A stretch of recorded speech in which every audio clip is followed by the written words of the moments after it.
Hey, what's up, everybody? Welcome to the live stream, the watch along for the NHL 2023 draft right here at Sasquatch NHL. Great to have you along. Should be a fun stream. Got some friends that are going to join throughout the evening here. Got all dressed up for you guys, a la Maddie Beniers, winning the Rookie of the Year Calder Trophy. So congrats to Maddie. Just thought it'd be good to, look a little nice for the show tonight. So we're going to do a giveaway a little bit later. This is actually courtesy of Jim, who's waiting here in the green room because he gave away his prize pack. So this is one of the prizes from that. So all you got to do is leave a comment in the chat, and I'm going to select one of the names later on, post that over on Twitter. So welcome back. Great to see you guys. Let's bring Jim over. He's waiting. We're about to do some picks, it looks like. Jim, how's it going? How you doing out there? Oh, I think you're muted, Jim. Hello. Hey, sorry about that. Oh, there he is. Thank you, Mike. Yeah, good you're to be good. here, and thanks for having me. So, I didn't mean to upstage you with the suit and everything, but I promised Alicia, who's going to maybe drop by a little bit later, that I'd dress real nice for the draft this year, and I think she's actually dressed up for some event too, but, you're looking great, even if you're not wearing a suit. I literally just got off work, so I'm wearing my... There you go. Keep them honest. So it looks like I've got the broadcast on right over here. We've got the Zoom call up. People are hopefully going to filter through. I think Rick from the Shipwrecks and Body Checks podcast 32 crew, he's going to drop by. A few other guests, like I said, Alicia potentially. Going to do my best to kind of announce the selections as we go with the broadcast. I'm not the greatest at knowing all the prospects, so if you're here for deep prospect knowledge, you might want to go to a different stream, but we do have a lot of fun here, and like I said, we're going to do the giveaway. And Jim, a lot of things going on so far this summer, a lot of transactions. I don't know, maybe we want to chit-chat Bruins just a little bit, kind of get the feet wet.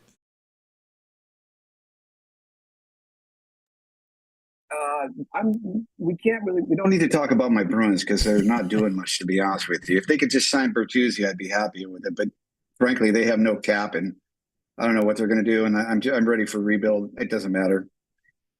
Well, so they did send Taylor Hall to the Blackhawks. Blackhawks are going to have that first pick, right? And right. As we saw with the Kraken, sometimes just a few moves can change your fortunes up pretty quickly. I know the Blackhawks have a lot of things they need to fix.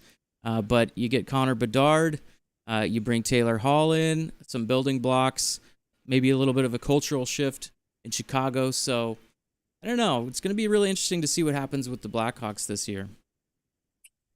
I think they're going to charge right out, but next year, come on. That was a good move for them. Yes, they took, $6 million off of my cap, and that's fine. That helps me out, but I'm still short. Right. But it's good for them. And you know what?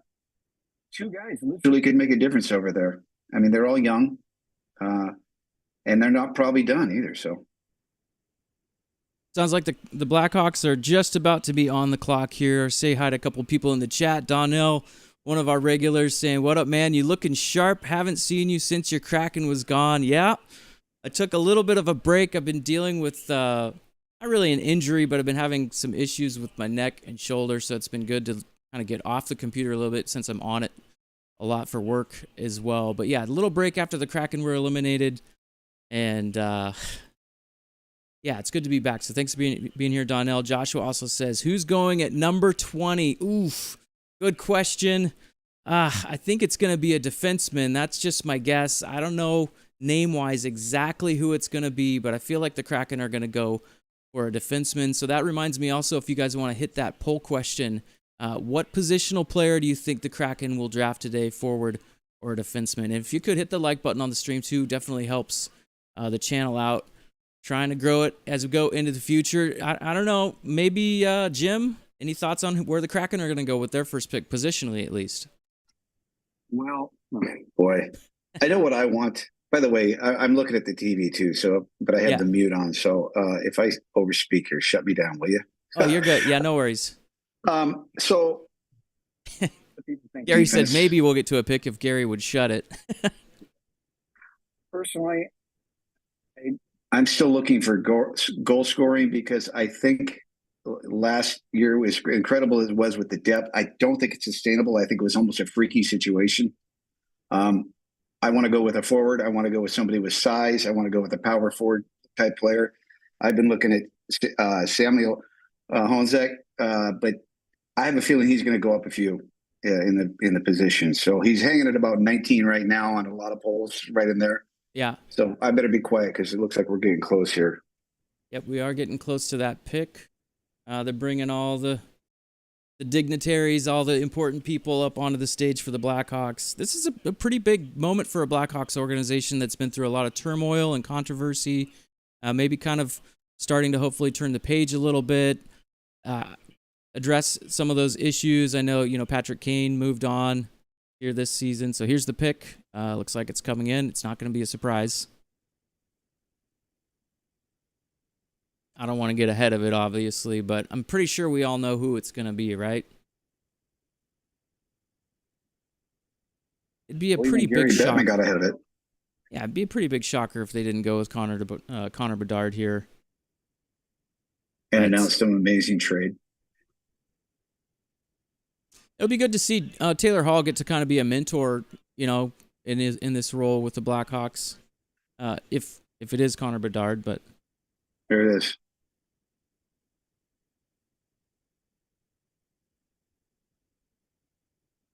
So there it is. Connor Bedard goes first overall. Regina Pats, WHL. So there he is on the board, the number 1 pick. And like I said, he's going to join Taylor Hall now, who came over from the Bruins. Taylor Hall, a former number 1 pick. And so Blackhawks going to have to sort some things out, but definitely a huge key piece to build around, right, Jim? Impressive. It's the schedule came out yesterday, and normally I would have Blackhawks kind of mid-tier on my picks, but I put both games right up front just because of him. So we're going to have the Ducks on the clock next. Another team was kind of a mess last year. Yeah. Young guys, looked like they were trending in the right direction, and then last year just completely fell off a cliff. But they've got some talent, some things to build around there as well. Trevor Zegras, of course. You've got McTavish, and maybe a little bit of a change in goaltender. Sounds like Gibson wants out. So goaltending across the Pacific, and we've chatted a little bit about this on Twitter. It could look a lot different in the Pacific Division overall. There's Connor Bedard on stage. Comes in, shaking the hands of all the Blackhawks organization. A lot of people up on stage there. I don't know all of them, so I'm not going to even try, but got the jersey, going to put it on. We'll go from left to right. You ready? Yeah. Fire them off, could you? No. Donnell says, let me ask, if you watched the Stanley Cup Finals between the Golden Knights and Panthers, what was your thoughts? How did you feel when the Golden Knights won the Stanley Cup for the first time? Got to be honest, Donnell, I'm not a huge Vegas Golden Knights fan. I did watch the finals. I thought it was, not the greatest series I've ever seen. But a lot of that was because of the fact that Vegas was so strong, so dominant overall. Florida couldn't get their power play going at all. Matthew Tkachuk was a little bit too busy. I don't know, Jim, maybe if you want to talk about this a little bit, but I realized he was injured, but he was just mixing it up way too much, I thought, early in the series. Well, okay, so I admit, when the Kraken got, booted in the second round, my interest level dropped off tremendously. Yeah. It's just the way it is. When your teams go, my Bruins went out, obviously that was just horrible. And then Kraken, as great as those series were and as great as that first and second round was, I lost a great deal of interest. I lose it also when the weather comes around, because even in my season, when the weather comes around, I'm ready to say, all right, I'm ready for summer activities. Yeah. But I did casually pace myself watching games. They'd be on in the background. I'd walk by, but I was not committed hardly at all. I saw enough to know that Vegas, and by the way, I'm not a Vegas fan either by any means, but I was totally impressed with, they were just a machine. And besides having massive skill up and down the lineup, it's as if you learned how perfectly built that club was, with speed and with just massive. It's a big, hard hitting, wearing team, and it's funny because if you go over the years of teams, what it takes to build, you need four lines, you need strong PP, strong PK, good D, good goaltending, all that stuff. They had it all, but it's funny how it changes over the years. Like one year, remember when the Habs got in there during the COVID times, Yeah. and it surprised everybody. And even 5 years prior to that, when they had a good run, they were small, but they were super fast. And so the whole thing was, okay, I guess we got to build small or just fast, Right. But then you go back to the Tampa and this big physical, Boston in 2011, big physical. So it kind of goes back and forth and alternates. But I think Vegas's balance was so amazing to witness because I had no idea they were like that. I don't think anybody did, even Vegas fans. I think the management did. I think the team within did, but I didn't. It just felt like they kind of just imposed their will over and over and over, which, like you said, kind of surprised me because in my mind, it's still that Vegas, kind of the Cinderella story from that first year. The transition game and the depth scoring, et cetera, but they've really transformed that team into a powerhouse. It'll be interesting to see, how it carries forward, but yeah, they surprised me too. And I watch them, I've watched them a lot this season. So, take a few more comments here. And if you guys just logged in, I wanted to just remind you, I'm going to do a giveaway. If you're commenting in the chat, that's all it takes. I'm going to give away this Kraken hat. It's a snapback. So I'll announce that over on Twitter after the stream, maybe tomorrow, depending on how long it takes to tabulate everything. But all you got to do is leave a comment in the chat, and you'll be eligible for a giveaway. Follow over on Twitter, and I can message you over there. But yeah, they're doing the interviews with Bedard right now, kind of following up on the broadcast. Let's keep taking more comments here as we go. Donnell also says Gary Bettman getting booed. Also, the Blackhawks getting booed by the Predators fans. Ricksta says, poor Bedard. What's up, Ty? Good to see you, too, on the stream. I know you were thinking about maybe logging in, but he was doubting his prospect knowledge. But I was like, Ty, I don't really know that much about prospects either. We're just here to chit-chat, have a good time. But so, yeah, you're more than welcome if you want to jump in. Bedard drafted to the Blackhawks. Ty, did you see the post from Decord's girlfriend? You'll be missed, Palm Springs. Could be coming up or shipping out. Interesting. So, and this kind of adds to the intrigue with the goaltending situation, right, Jim? We've got Drieger, some question marks, maybe some rumors about him being moved, and now Decord posting an interesting post over on, what was it? Maybe Instagram or something like that, I'm guessing, but goaltending situation, at least the backup for Seattle, could be kind of a question mark next year. It could be. It could be very weird because, Joey obviously had a great year at Coachella. He's two or three call-ups in Seattle that he played when he beat Edmonton up in Edmonton. Great game. He looked good because prior to that, I was calling him the year before. I was saying, you know what?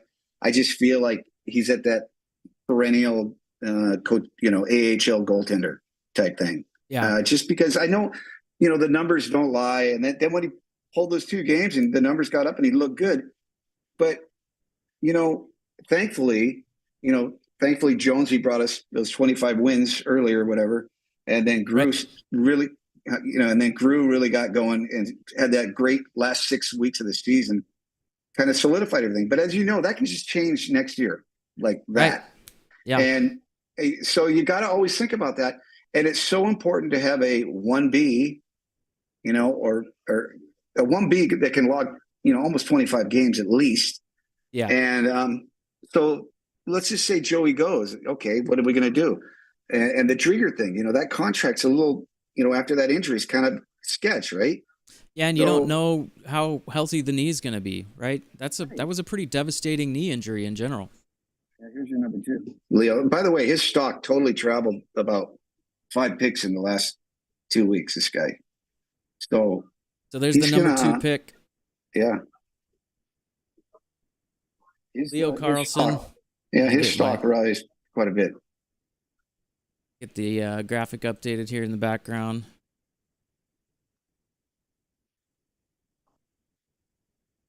That way we've got a nice running total here. All the picks. Leagues. It's good size for his age. So, I mean, Anaheim's going to be stacked down the middle, right? Well, I think the question for them is just, can you put it all together? Can you get some veteran leadership in there as well to, help with the cohesiveness? And then we were saying that last year, too, with the club, because they're all so young there and they're all so highly skilled. But, that doesn't mean you're going to necessarily go anywhere. You need the good system structure, good coaching, everything. Yeah. It's, you need that mix of veteran, mid-vet guys, and then the youngsters. But we'll see, So Rick's chiming in saying Karlsson to Anaheim. Ty says, okay, I'll get my stuff set up. Give me a few minutes here. So it sounds like Ty might jump on the stream. Good, Ty. CV was a great watch. Still things that we didn't win. Yeah, that was a lot of fun. I tuned in kind of down the stretch. And that was cool that Root Sports picked that up. I really enjoyed watching that. I like watching kind of the lower levels of hockey. It's just sometimes an access issue, I just don't. Right. I don't pay for the AHL live stream package.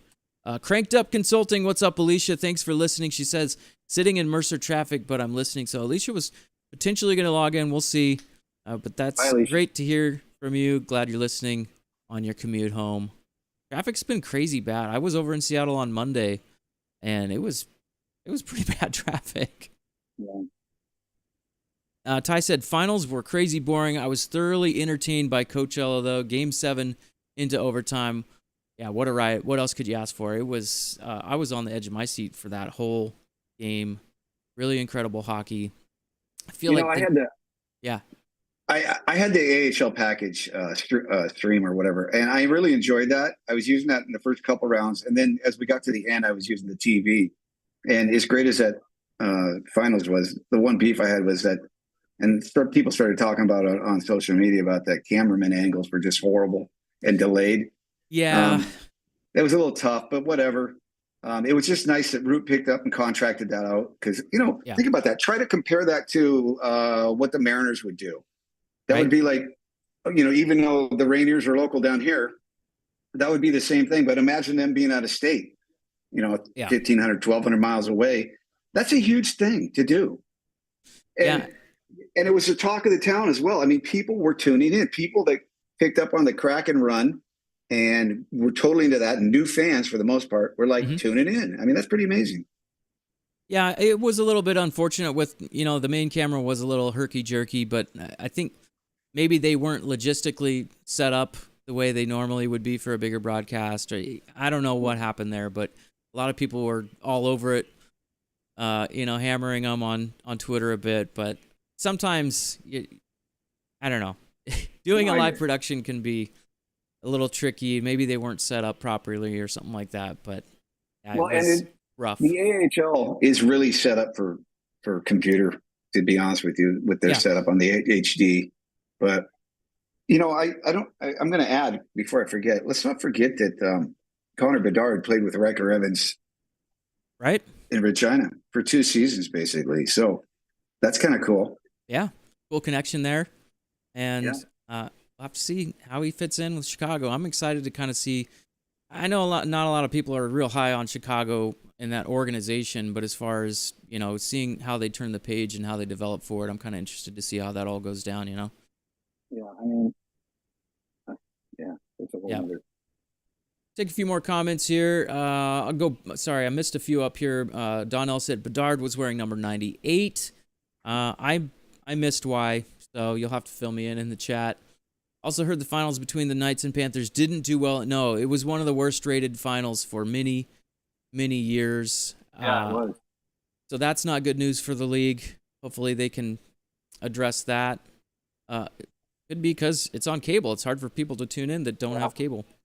Yeah, we did a whole segment on the show that lasted about 30 minutes on the horrible botched, TV rights and all that stuff and streaming. That was just brutal. And you knew it was going to be up front. Nobody wants to hunt and search and pay money. Even even pubs and establishments were like, oh, well, I thought the game was on. We don't have that type of thing. Yeah. You know? I mean, at that point, you've pretty much squeezed as much revenue as you can out of it. Just put the whole thing on over the air broadcast. Right. I don't get it. But Yeah.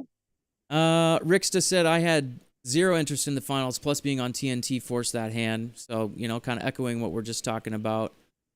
Donnell says, I knew the NHL was doing the rotation of the finals of ABC TNT, but the finals needs to be all ESPN/ABC to be on national TV, right? And I kind of agree. Or ABC. Yeah. Totally agree. Hell, they were doing it in 1972 for 2 years. Right? Yeah. I hate this I became traffic. a Bob Orr fan. Okay, here's the Columbus selection. Number 3. John Davidson at the microphone. Got to be at.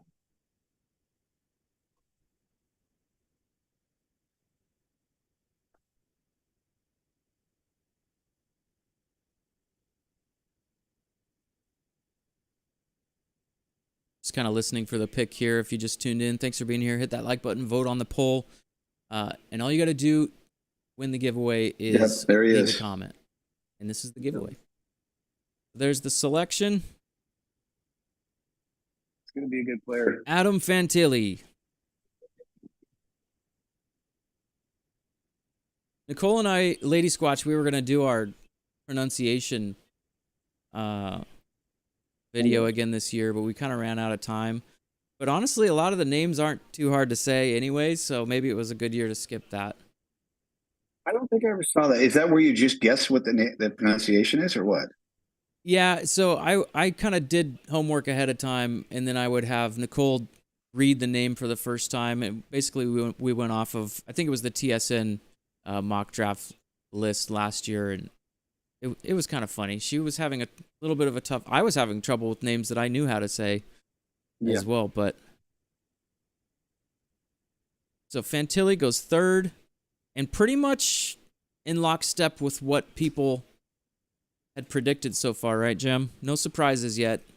Right. Fantilli was hanging out at 2 behind Bedard for the longest time. So when you those flip, it's after this is where it gets a little sketch in the next 5 picks or so, 4 or 5. Yeah. There's been some movement. There's been the typical drop stock, and then late arrivers like the Will Smiths of the United States Development Program is hanging out right there. Mitch Koff, but he's got that. He's the kind of guy that's, he's got that Russian contract. So he's 2 years out. So if you're a good team, that's okay. If you're, it depends on where you're at and your need. So his stock dropped a bit. But like I said, this is a generational draft because of Connor, and everything behind it for the top 10 is relative. It's a very strong draft, stronger than the previous 2, for sure. I think that's why I was kind of curious. I think some of the consensus was that Seattle would have a pretty good shot to take more of a stay-at-home type defenseman, but they may go best available player. So that can, depending on what happens in front of you, right? Yeah, and let's not forget somebody's going to pull a surprise here earlier than you think and or a drop trade, right? Yeah, a trade. And then there's going to be that off the board pick, that Riker Evans 2nd round type situation somewhere early. few more comments here. Cranked Up says, who's going to Vegas for preseason? Ooh, that's tempting. I might have to consider that. Well, what about they play the 10th there in regular season? How about that's just that? Yeah. Nathan on our crew at Kraken Fancast booked that. He just picked up those tickets. Yeah, I need to sit down and look at the schedule. It's been a whirlwind this week as well. So no, I'm the same way. I was glancing at it. I sat it down last night. I got the computer out. I started circling things, and it's like a 3-part system. You have your initial circle, like your high level tier 1, tier 2, tier 3. Yeah. And then I go, wait a minute, what am I doing? I got to do the whole things where I get Alice into the game. So I got to grab a double there and a double there. She can only go Sundays and Mondays type of deal. So it's a mathematical nightmare, to be honest with you. Right. Yeah. Well, and then things come up later down the road that you didn't think were going to. And yeah. Yeah, it can be tough. And then you look at says Root and NHL Network picking it up was huge for broadening the AHL audience. I couldn't agree more there because, like I said, I don't really get to watch a lot of AHL hockey, and that almost kind of it definitely drew my interest. I'm gonna try to tune into a few more games next year. I bought the whole playoff package, and I think it was $29.95. That's not bad when you break down all the games. You can watch every game if you want. So yeah, that's great. Reasonable. I mean, compared to Netflix at like $20 per month, right? I mean, it's almost 2 months to play. Their format's a little different. They got a 3-game series and a 5-game series, which is weird, and they end up finishing later than everybody else. It's kind of strange, but yeah, it's good stuff. And I mean, think about what they accomplished. I think we almost take it for granted as we talk about it. It seems like because a 2-year franchise basically. The first year was split with. Oh, come on, help me out. Are you talking? Sorry, are you talking Kraken? Yeah. No, I'm talking Coachella. Like, where we ended up after a year behind the Kraken and then a year split franchise with Carolina's Farm Club. And, Oh, right. Sorry. 1 year of FAs, 2 years of drafts, and you're in the freaking finals. Yeah. That's impressive. And you know what? The coaching staff, Bilesma, and what's her name? The assistant, I'm blowing it here. Anyway, just fantastic. I mean, it's, and they worked early under the same system as Haxville here, and then they move it on, and they're trying to get the players to play the same system, and it's working, which is an incredibly tough system to take on. Yeah, but and it makes it that much easier for when they call guys up, and you saw it with Ty Cartier in the playoffs. That the ability to have that translate over, and then be able to inject guys like Cartier on the first line in the Stanley Cup playoffs. Now, granted, you got to give the kid a lot of credit because he played cool as could be, and not a lot of guys can do that. But it's also a credit to that system being in place, the cohesiveness. Even if it's, I'm sure there's little alterations between lower level and higher level, but at least the familiarity to be able to, jump up into the big leagues and have success right away and have that confidence. Incredible. Here's your club. Here's your old club, buddy. So here we go, San Jose Sharks. Love that guy. Mike Greer, GM of the San Jose Sharks, took over from Doug Wilson just last summer. And the Sharks are entering a rebuild. That's the only way to put it. Mm-hmm. All sorts of changes going to happen down in Silicon Valley. Patrick Marleau also now part of the organization on the business side of things. It's going to take a couple of years. It just doesn't happen overnight. Yeah. 32 teams in the NHL for crying out loud. Nice suit, Mike. Yeah, he's looking pretty sharp. Oh, they're bringing Patty in over here. I think Patty's going to make the pick. That would be cool. And there it is. William Smith, U.S. Development. Like I just said, he's hanging out in 4 spot. This kid's going to be good.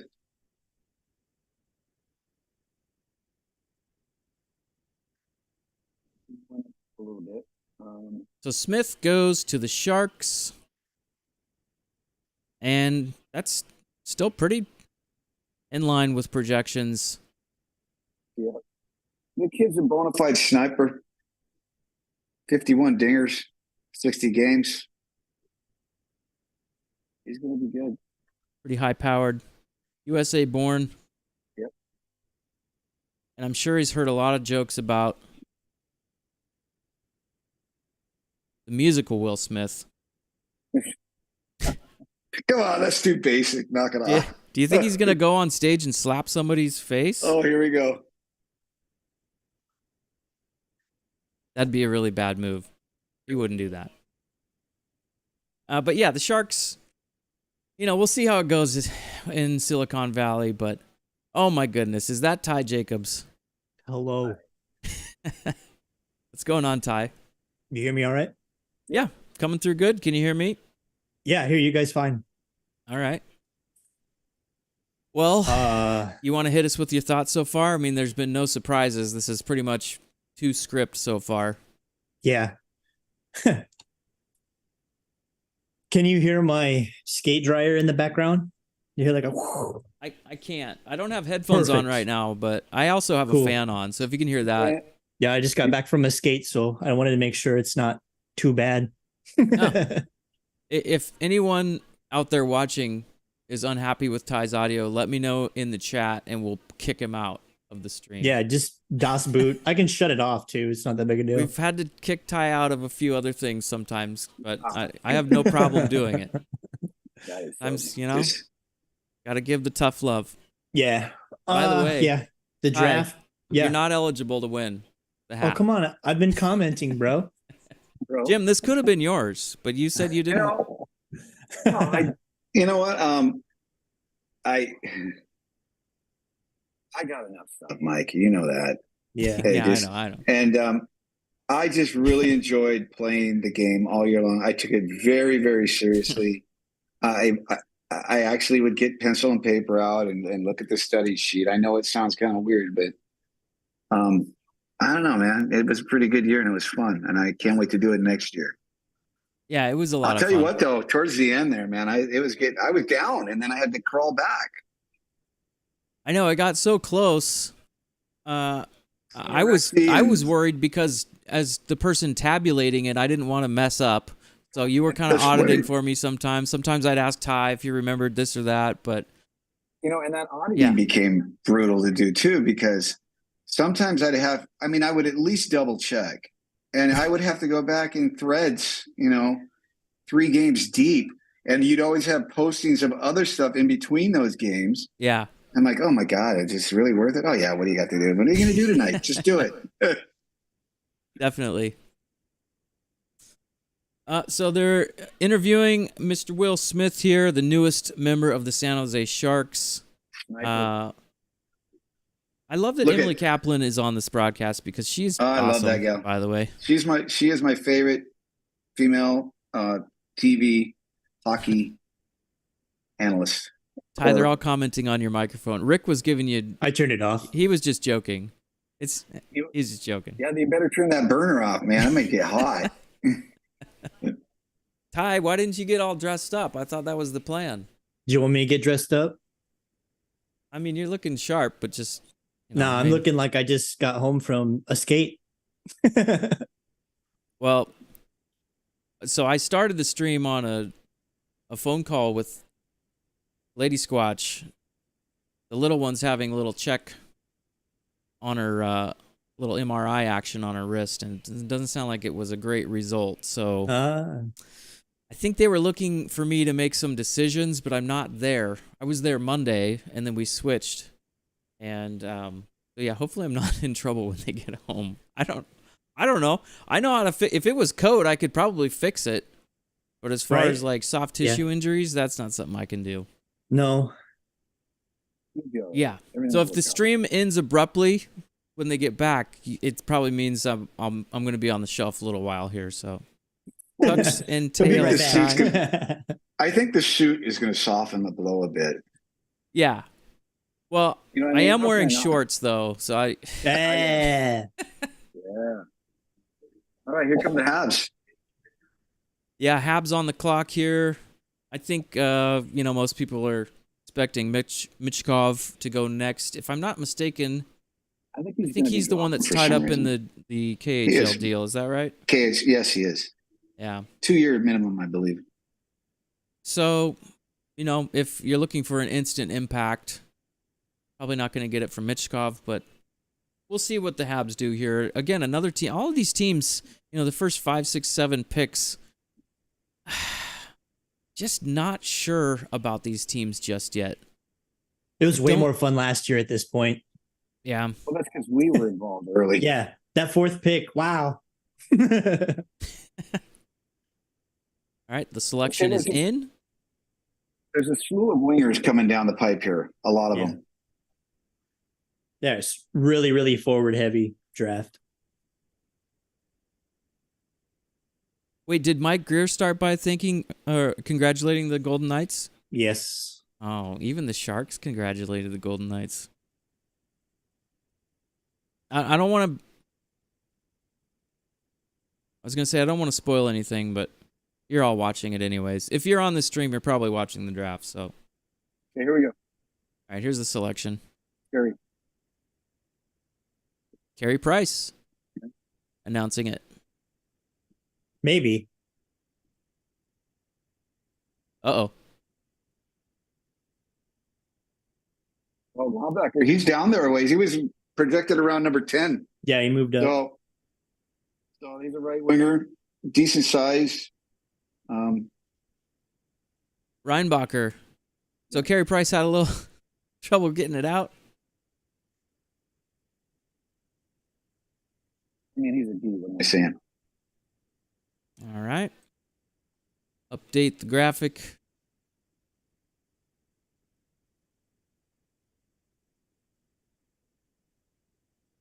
There's your first The D. defenseman, that's the first defenseman that went, right? Yep. But again, not maybe a little bit of a surprise there, but it's going to get a little bit more interesting, I think, as we get a little bit deeper here into the top 10. Arizona up next, or at least for now, Arizona. I'm not exactly sure what's going to happen with that organization as far as where they're going to be. All the rumors and issues with getting an arena. But they are going to stay put for this next season, it sounds like. And then we'll have to see what happens from there. But that saga, guys, that just keeps on going in Arizona. But yeah, the Habs, Reinbacher is going to, we'll see. Maybe he can get in to the lineup this year. He is a young guy, 18 years old. A lot of these guys are very young. From Austria. 6'2", 194. How many Austrians in the league, Mike? I mean, it's got to be less than 5, right? Totally. Like maybe 2 total with him. Yeah. 2 or 3. If he even makes it. So, and Reinbacher's not a guy that's going to put up a lot of offense. Looked like he had 3 goals in the number of games that he played this year, but, some good experience. Played in the World Juniors, representing his country. So a good addition. The Habs building it out, balance. So I don't know. I think as they go, they're going to have a chance at kind of recovering. Tough division to play in, though, right? Yeah. Especially with that fan base. I was going to say, yeah, Canada is brutal. Yeah.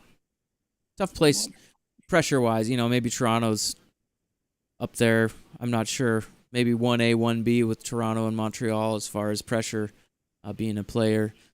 Vancouver's kind of getting that way, but being on the West Coast, you can, maybe you get a little bit of relief there. But, yeah, let's double check on a couple of the headlines, guys, and we'll keep taking comments here as we go. Joey Hurwitz, good to see you on the stream. So you are now entered. If you just joined, I'm going to be giving away this hat. So anybody that leaves a comment, I'm going to gather the names up and send a hat over. I'll let you guys know over on Twitter when I get the results tabulated. But Kraken, please draft a defenseman first. Ricksta says, I think he's wearing a wire. I thought I saw an earpiece. 45 minutes to pick the first 5. I know, I'm feeling it. I'm actually staying pretty cool in the suit, though. I thought it would be a little warmer. I do have the fan set up here, but yeah, I figured this would go about 2 hours, so they're going to have to pick it up because we're almost through the first hour and we're only at pick 5. So, But that's what they'll do for 3 hours. They'll get through the first round. Yeah. Right? It's a lot. That's a lot of time. Okay, guys, let's look at some of the headlines here real quick. Let me hide the draft board for a minute. And we may revisit these as people log in. So, number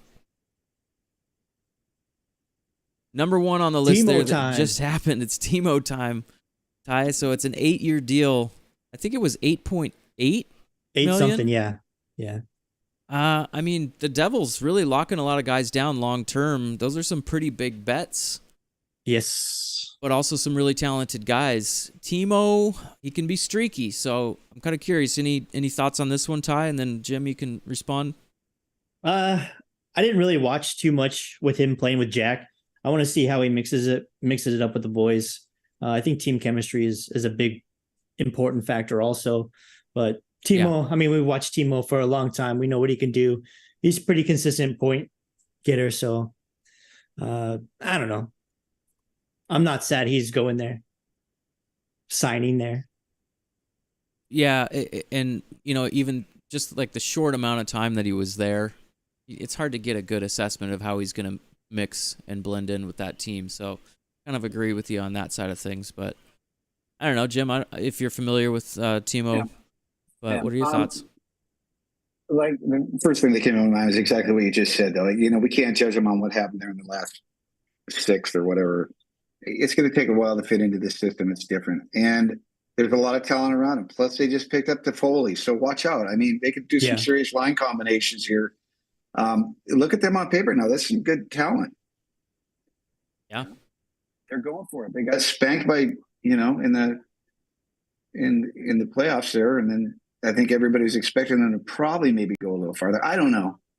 So we'll see. I don't want to say spanked, but they should have won actually going in. Yeah. And it's, I know the Kraken did really well in the playoffs this year, being kind of a younger team, but also that mix of veterans that have been there before. But New Jersey, maybe it's a matter of, kind of learning to walk a bit before you can run. We see this with teams over and over in the playoffs. You got to lose before you can get to the big mountaintop. But, I thought New Jersey could have had a little bit better showing this year, but they were they got handled pretty good. We got Arizona's selection is in now. I think they're ahead of their time, though. They're not in any desperation whatsoever. New Jersey's still right in their pocket. Yeah. Hughes is only going to get better. And nobody was expecting them to do what they did. Yeah. And Lindy Ruff situation, basically getting booed right out the front and then doing what he did and turning up to be a coach finalist. So sorry, Lindy. Yeah. There he is. Another defenseman. So all of a sudden they jump past some forwards, and that was Simashev. He was mid-pack. That's a surprise. Yeah. He was a mid-pack. Simashev was maybe projected a little bit lower. So Arizona. He was kind of in Kraken territory that I was looking at, honestly. Right? So that may be kind of the first interesting. I don't know. Yeah, I don't like to call it a reach or anything. It's just that's a little bit of a surprise. It is. It's not Riker Evans' reach, but it's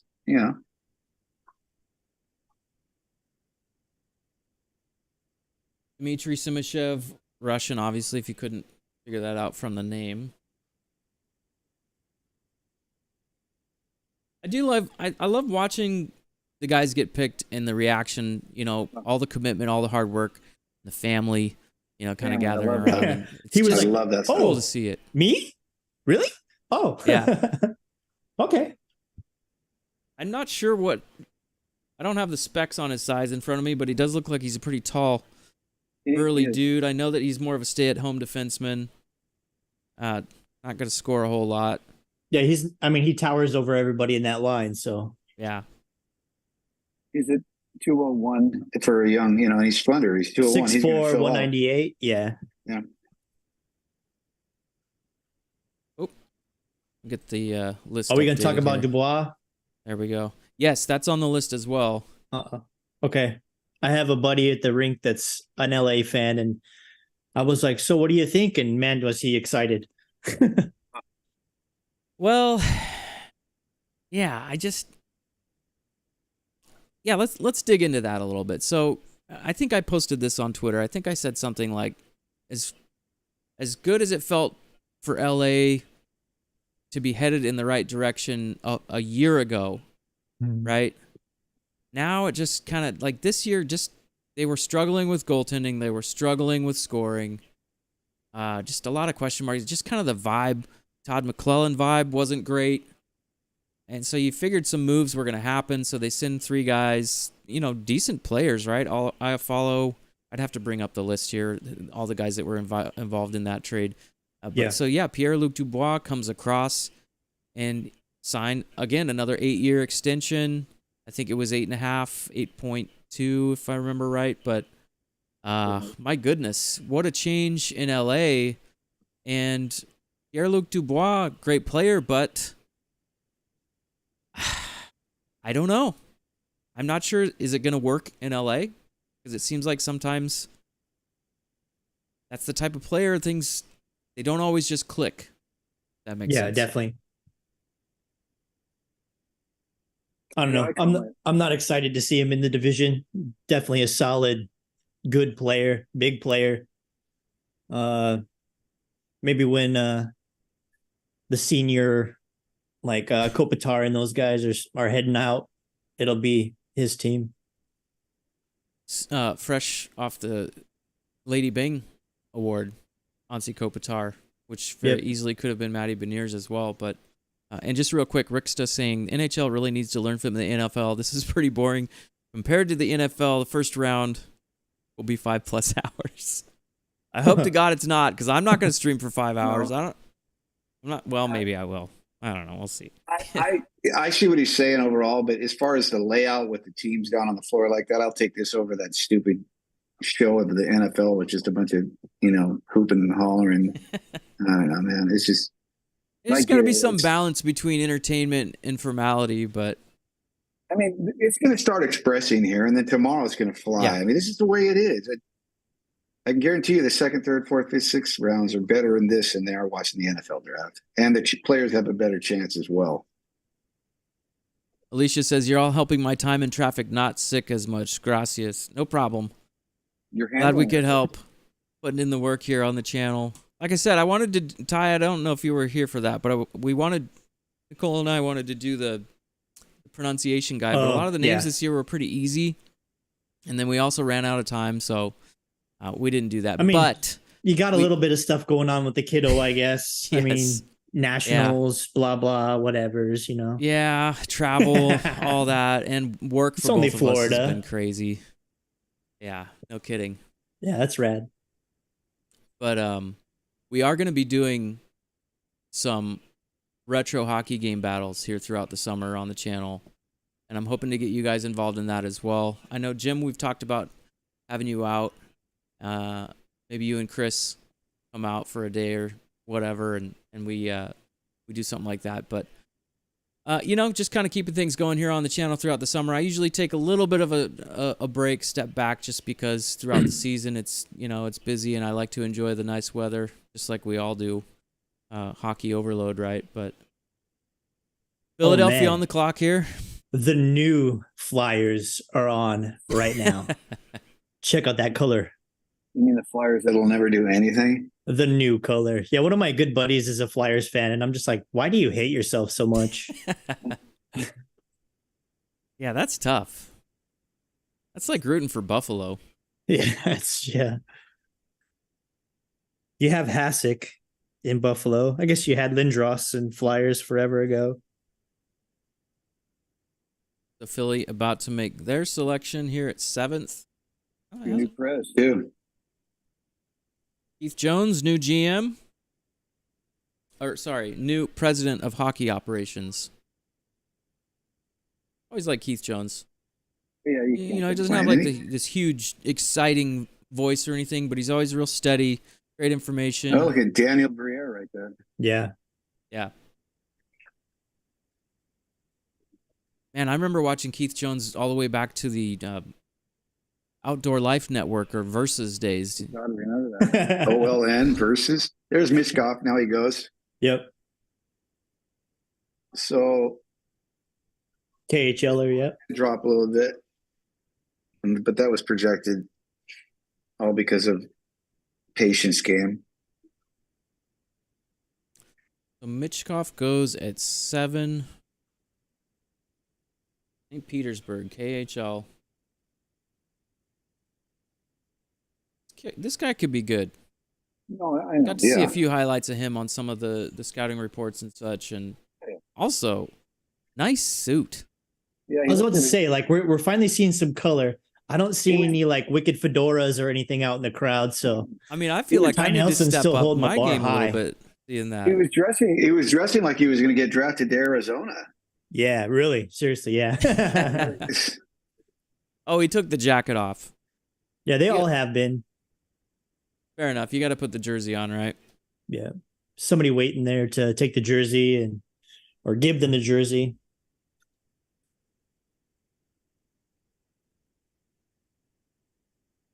Yeah, he's a kid in a pro league, basically. A little bit smaller in stature, 5'10", 172 pounds, but size doesn't seem to be as much of an issue in the NHL these days compared to the old school days. But yeah, 9 goals, 11 assists through 27 games there in the KHL this last season. But one of those guys, you kind of, if you watch him, see some highlights, kind of feels like he might have that it factor a little bit. So I'm going to keep an eye on Michkov in my little book. They need to do a little bit better press job there. Yeah. I guess not everybody's Chicago. When they got pick number 1, they were already putting that Bedard jersey together. It's like full stitched. The red pants with the orange really doesn't look good either. I mean, NEW, let's take a look at that. So maybe getting back to some of the headlines here a little bit in between picks. But we were just talking Pierre-Luc Dubois. Jim, I don't know if you got your 2 cents in on that, if you want to. I left, didn't I leave a comment on your tweet? Oh, yes, that's right. You thought it was a weird trade, first of all. I was with you. I was with, because you shared the same sentiment, I felt like. I thought it felt like the timing was weird, like you said, man. And then I felt like a fleece job on the other end. So, and I know Dubois is good and all, but like you said, they were doing fine and on the build, and you know, I'm an Iafallo fan. I'm fans of the guys on the Kings that were involved in that trade. I thought it was a big giveaway, to be honest with you. Yeah. I'm just really curious to see how he's going to mix with that framework, Todd McClellan, and just kind of the setup in LA. But it's a big commitment. Again, 8 years. So Rob Blake must like what he saw and feels like he's going to be a fit there long term. Otherwise, interesting move. Dennis Arms says, "Watch out, Buffalo is pretty good, bunghole." So I'm sorry, Dennis. I wasn't trying to offend any Sabres fans. I love it. But, you know, that's okay. Bunghole. I can How take long my has it been lumps. since you've heard bunghole? It's good. I like the clean insult names. Ricksta says he looks like an usher at AMC. He was talking about Michkov. Oh, God. Name tape falling off. Yeah. Philly selects Gritty at number 7. I missed a few of these comments, guys, so keep them coming here. And Dennis, even though you're not happy with me about my opinion on the Sabres, you are now also entered to win this Kraken hat. So hopefully you're a Kraken fan. But any comment in the chat enters you to win the hat. So follow over on Twitter. That way I can get a hold of you guys at Sasquatch NHL. And that way I can send you a message if you end up winning the hat. So thanks for watching tonight. If you haven't already, hit the like button, helps the stream out, and vote on the poll. Let's look at the results of the poll question so far as we get a little bit closer to the Kraken selection. I asked the question, what positional player do you think the Kraken will draft today? So far, results 15 votes. So thanks for voting, everybody. 60% of the vote thinks it's going to be a forward. So coming into the draft, I think a lot of people thought the Kraken might double down on maybe a stay-at-home type defenseman, but the opinion in the chat today, at least, is they're going to target a forward. 60% to 40% in the results. So keep the vote coming. What's up, Jim? I said I'm with them on that. Yeah. Yeah, those last couple picks there on the board, we'll get back to that in just a second, but it's going to shuffle things up a little bit here as we go. It'll be kind of interesting. At 20, you just take the best available, like regardless. I would think so. And then especially with our second round having 3 picks, then you can be a little more strategic there. Maybe you have some opportunities to move up if somebody's there that you were interested in or something like that. Second round tomorrow. Why do I feel like when that happens, there might be a trade involved? Mm-hmm. Huh? Wouldn't that be something? So we got the... Oops. So, the Caps. blocking. Caps at 8 here, and maybe the irony as we approach the end of the Ovechkin era. They're picking at 8. They're starting to kind of enter this area of, maybe thinking about a retool, a rebuild, whatever you want to call it. But Ovechkin, he can still score goals and one-timers from his office, but the team around him going to need to be bolstered a little bit. So let's see how Washington goes here with this pick. U.S. development. Leonard. That's 3 picks out of U.S. development right now. Yeah. Solid. So Ryan Leonard, Solid. right wing, USA. Oh, Donnell wants to know about the News Flyer jerseys. What do you guys think? I think they look sharp, and I've never complained about the color combo. I like always. I've never, even though I can't stand the Flyers, I like it. Respect. Yeah. Jersey respect. Just a little bit more bold orange, I guess you would say. Kind of a, what do they call that? Blood red orange typey? Yeah.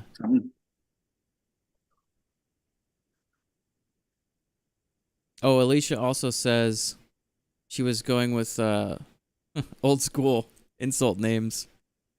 Cornholio. Cornholio. Oh. Well, yeah. Yeah, give me your best old school insult names in the chat. I shouldn't have thinking about that Dubois deal. Yeah. It's actually not bad because that really solidifies him down the middle. Because remember last year they picked up late in the year when they picked up oh God, what was his name? Philip Deneau. Yeah, Deneau. Remember? Are you talking LA? Yeah. Well, they also got Fiala from Nashville, yeah. Right? And they still Is it couldn't the score Wild? goals. Yeah, but What was? it's going to solidify down the middle, quite a bit for them on depth. To where I was reading something, was it today or yesterday, about Wild.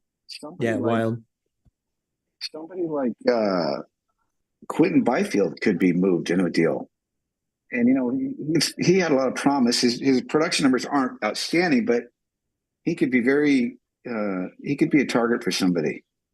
And if they picked up another center, then he can be movable on the depth chart. Because right now he finishes at 4, and he's, you don't want their number 1 draft pick from a few years ago hanging out on the 4th line. No. 4th line minutes, so it's almost expendable. So that could work out. That could be some good GMing right there. Yeah, that's a good point. There's always so much more to the picture that, Yeah. As a casual fan, even as a serious fan, you don't always have that inside track. There's things that happen behind closed doors, locker room, et cetera, et cetera. Exactly.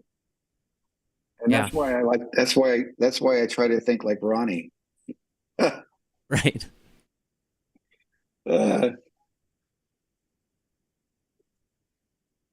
not forget there's a team of about 6 behind him that are doing the same thing. So Ryan Leonard, they're kind of highlighting his important skills here. He's got that great scoring instinct. Goes to high traffic areas. So that's what you really want. You want a guy that's going to be able to get in there, get his nose dirty, get to the net, get in front. We talked about this a little bit, Ty, in our message thread. Kraken maybe needing a little bit more of that net front presence. You get it a lot from Yanni Gord. Shane Wright. Right? Like maybe some guy named Shane Wright, could he provide that next season for the Kraken? Yeah. Leonard's got some great numbers all the way across. He's like a 50-50 guy. Those are the kind of guys that make it. Yeah.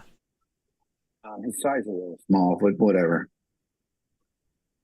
Red Wings on the clock, of course, at the 9th pick, the NHL 2023 draft. Donnell says, just to let you guys know, the Flyers' new jersey of the home jersey is called Burnt Orange. The look they had in the 80s and 90s, so it's kind of a throwback color-wise. Yeah. They're burnt all right. They went to that phase. I remember when they had like the black primaries. Yeah. Those were kind of John cool. LeClaire. That was John LeClaire, and that was Yep. Lindros era right. too. Yeah, those were The tough Legion teams, of Doom. right? Legion of Doom. Yeah, there you go. Shit when it counted. Yep. Just wanted to thank love everybody for Flyers. tuning in again here on the stream today. It's a lot of fun to put these on. Thanks, Jim. Thanks, Ty, for being here. We've got, I think, a few more guests maybe going to log in. We'll see. I think Rick from 32 Crew is going to hop on here a little bit closer to the Kraken picks. Oh, so man, we'll I haven't see. seen Rick in a long time. Yeah. Yeah, I got to see Rick a few times towards the end of the season there. And, they do a great job. Jim, your group, Kraken Fancast, does a great job. So make sure you check out everybody's different podcasts and things like that while you're here. Of course, if you want to hit that like button and subscribe, helps me out as well. Do appreciate it. But yeah, as we go into the July month, we've got free agency coming. We've got all sorts of stuff. We've got the salary cap going up a little bit. Maybe some of these other headlines, guys. And I kind of wanted to, I was hoping another friend was going to hop on that might have really good knowledge about this next topic, but we'll cover it. Maybe we'll cover it again. But some of those rumors linking Erik Karlsson potentially to Seattle earlier this week. Jim, why don't you kick off the opinion on that? I see you're already reacting. We're so similar. It's ridiculous. I'm making the stink face too. So, okay, look, straight up, he's a great hockey player in the big offensive department. I mean, he had 100 points this year, correct? He's with a club that wasn't good, and he logged a ton of minutes. That happens, okay? That just happens. His career, he's a defensive liability straight up. I don't, as far as what goes on in front of the crease, cleaning house.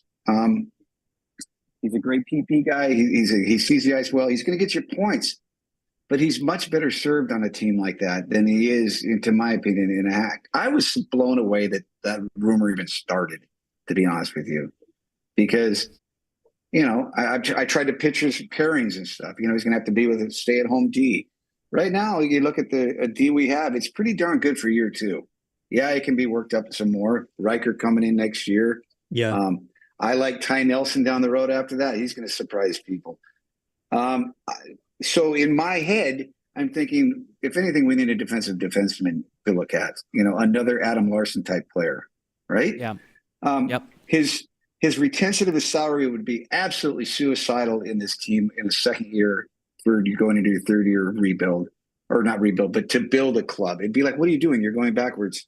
I don't like it. And I'll tell you straight up, when he won the Norris the first time, I was pretty pissed off, because that's when the trophy meaning changed from all around best defenseman to just who impresses you most with numbers. Yep. And that's where I'm at with that. I'll debate that with anybody all day long. He's a talent, an immense talent with the puck on his stick and sees the ice. He's like the ultimate PP guy, but all arounder and what we need in a Haxel system, I think it would just be a step backwards. Yeah. Yeah, a lot of areas of commitment there, right?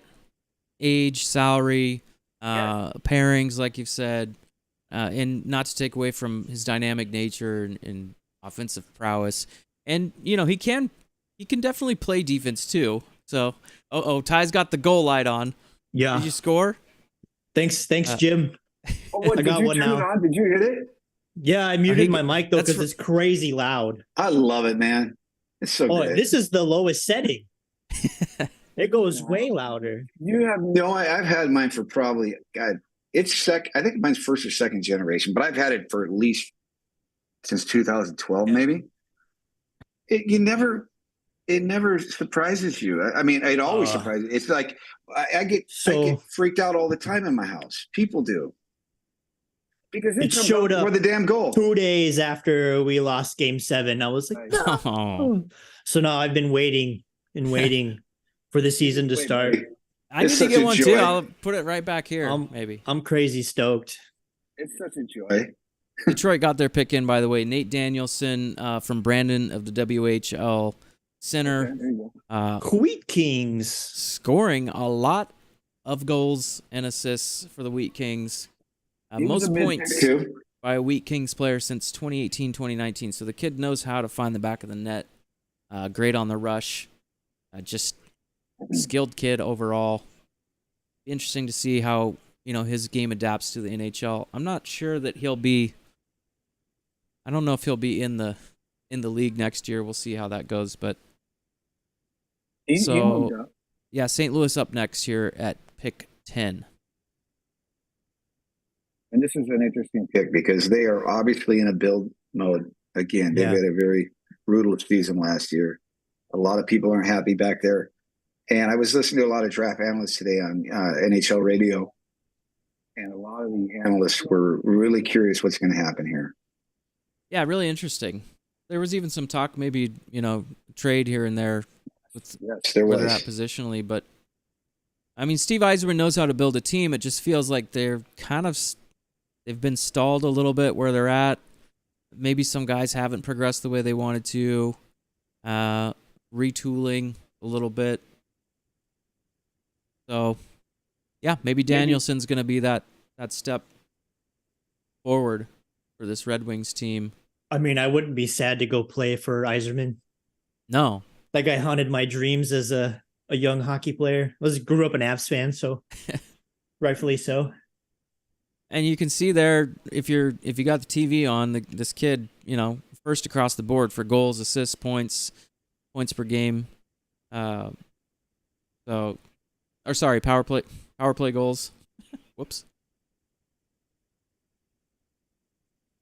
So definitely some offensive punch that they can add there.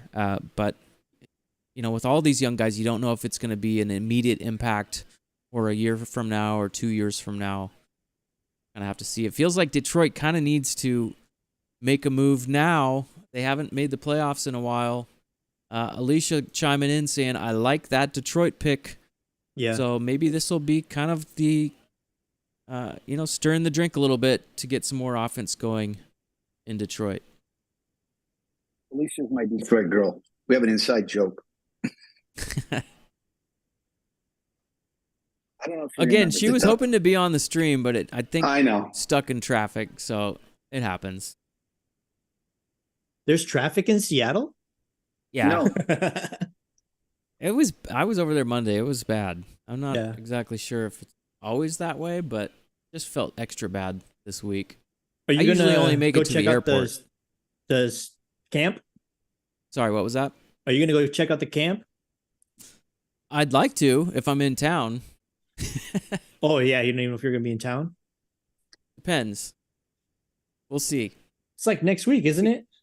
Yeah. It is. It's the 2nd and the 5th for the public. Yeah. And on the 5th, they're going to have an actual barbecue after it in the lawn park at which end would that be? The south end. A little bowl park thing there. I could that'd be nice. Probably. And I think the players. Second. I think the players are going to come out like meet and greet there too, which would be really cool. Yeah. Yeah. In that park area. Maybe get a chance to take down. It's like that new park, right? Shane Wright, yeah. Oh. Ricksta says no traffic and always sunny. Oh, and Rick's here. What's up, Rick? Always sunny. Hello. Hey, Rick. How's it going? It's good. I see you still got your playoff beard going. I do. It's funny. I got my haircut like last week, and for the last, I don't know, maybe 6 months, I'll go to my haircut, and she doesn't do any barber service. So I show up and it's like, I haven't shaved in a while. This looks bad. And I did it again this time, and I still have yet to shave. But yeah, playoff beard. Well, good to have you. We're just kind of chit-chatting, nothing too formal today.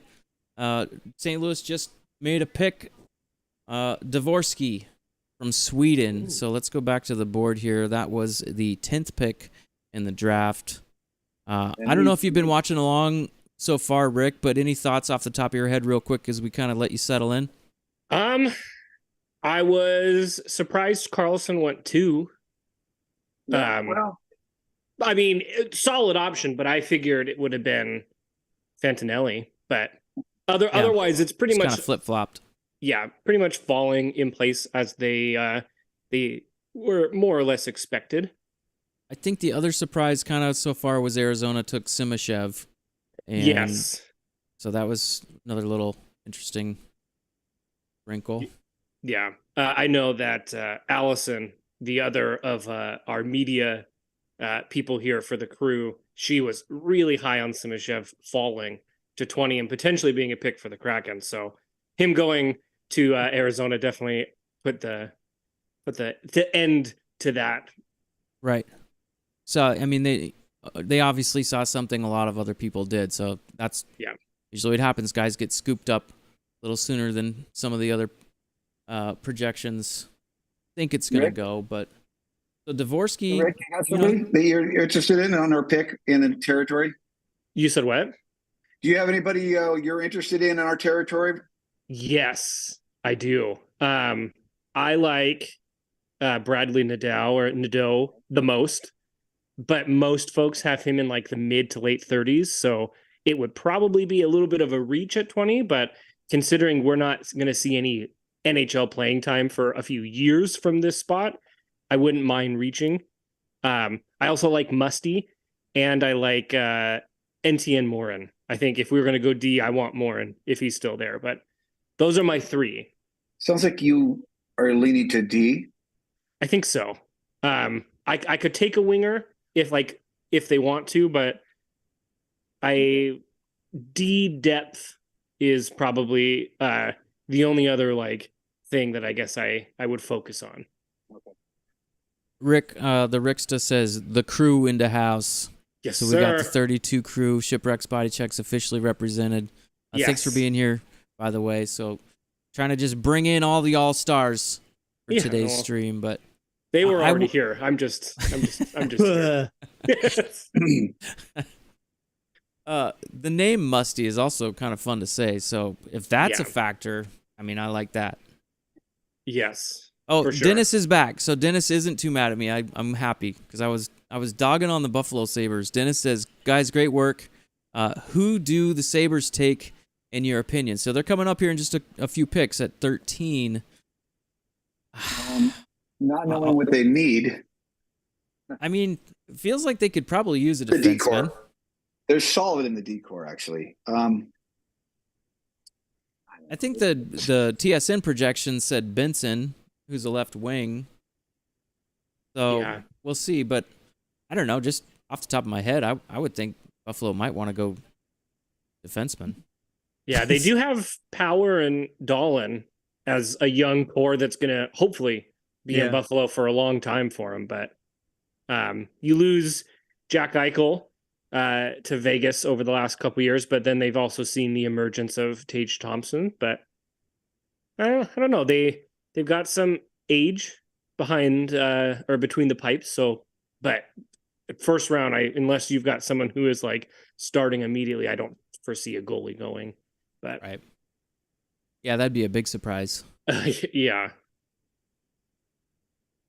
Rick, we were also kind of going around league headlines, and we'll let you get your 2 cents in there as well. I just was trying to keep a track, make sure I didn't miss anything. Vancouver is on the clock right now, and that last pick from St. Louis was Dvorsky, and then Arizona is going to be again here in the first round at 12.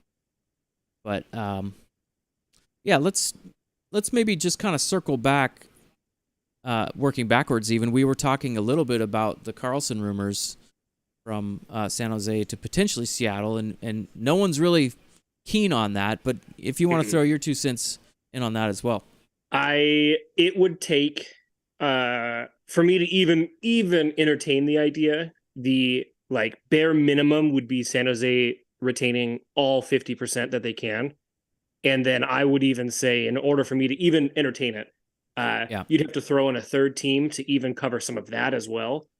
Very similar to what Arizona did with Shea Weber, what they've done with Jonathan Quick. because that would put us owing over the final couple years of Karlsson about $3 million. And considering, I mean, he is a freshly three-time Norris winner, but arguably we're going to get the worst years out of him. Right. If we pull him in, that I wouldn't be wanting to commit any bit of chunk of money to him beyond a regular second pairing defender. So I don't know. I don't think I want it unless they were keen on going to arbitration with Dunn and not pursuing an extension at all. I'd want to make some personnel changes, and if they want a short term on that, but I don't think hopefully that's not the route they're going to go. So overall, I'm not into it. And arbitration always kind of starts to muddy the water a little bit. I really doubt that's the way you want to go with Vince Dunn. Yeah. Who's younger. I think, the upside is there, and he's gelling really well with Larson. Vancouver just made their pick, Tom Willander. They'd be off the board. Defenseman again, Swedish. So they're going down a little bit there. I think it was Brandon that tweeted, basically if you go after Karlsson, you're saying goodbye to Dunn in one way or another. Not to put words in anybody's mouth, but I think it was either him. Somebody tweeted that, and it was like, I'd rather go Dunn and so Karlsson. Just great player, but like you said, you're taking on a lot of risk. He's in a perfect spot in his career right now. Yeah. You know what I mean? I mean, somebody's going to get paid that on the club right now, and it's going to be him.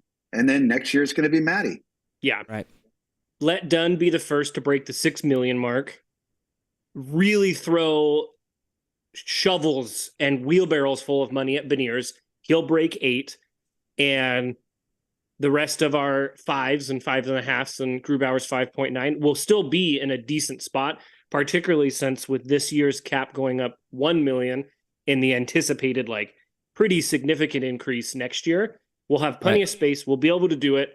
We'll be able to keep Dunn. We'll be able to do down the line a Shane Wright extension. If Cartier keeps playing how he did in the Stanley Cup playoffs, that comes onto the board then too. What does that figure look like?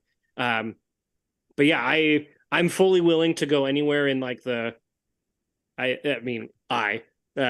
a fan, I'd love to see the Kraken go anywhere from 6 to high 7s for Dunn.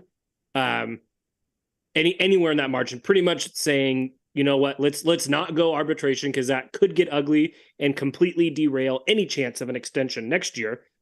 What do you want, Vince Dunn, in your representation? Where can we find that middle ground, and how can we get this done? And I mean, at the end of your interviews, he did the right thing, and every player is going to say you know what, what's the right thing I can say PR wise? And he had said hey, I want to wear this uniform for the rest of my career. I love this city. I love playing in the deep at CPA. And you expect him to say that, but if he really means it, there should be some pretty great work towards an extension this summer.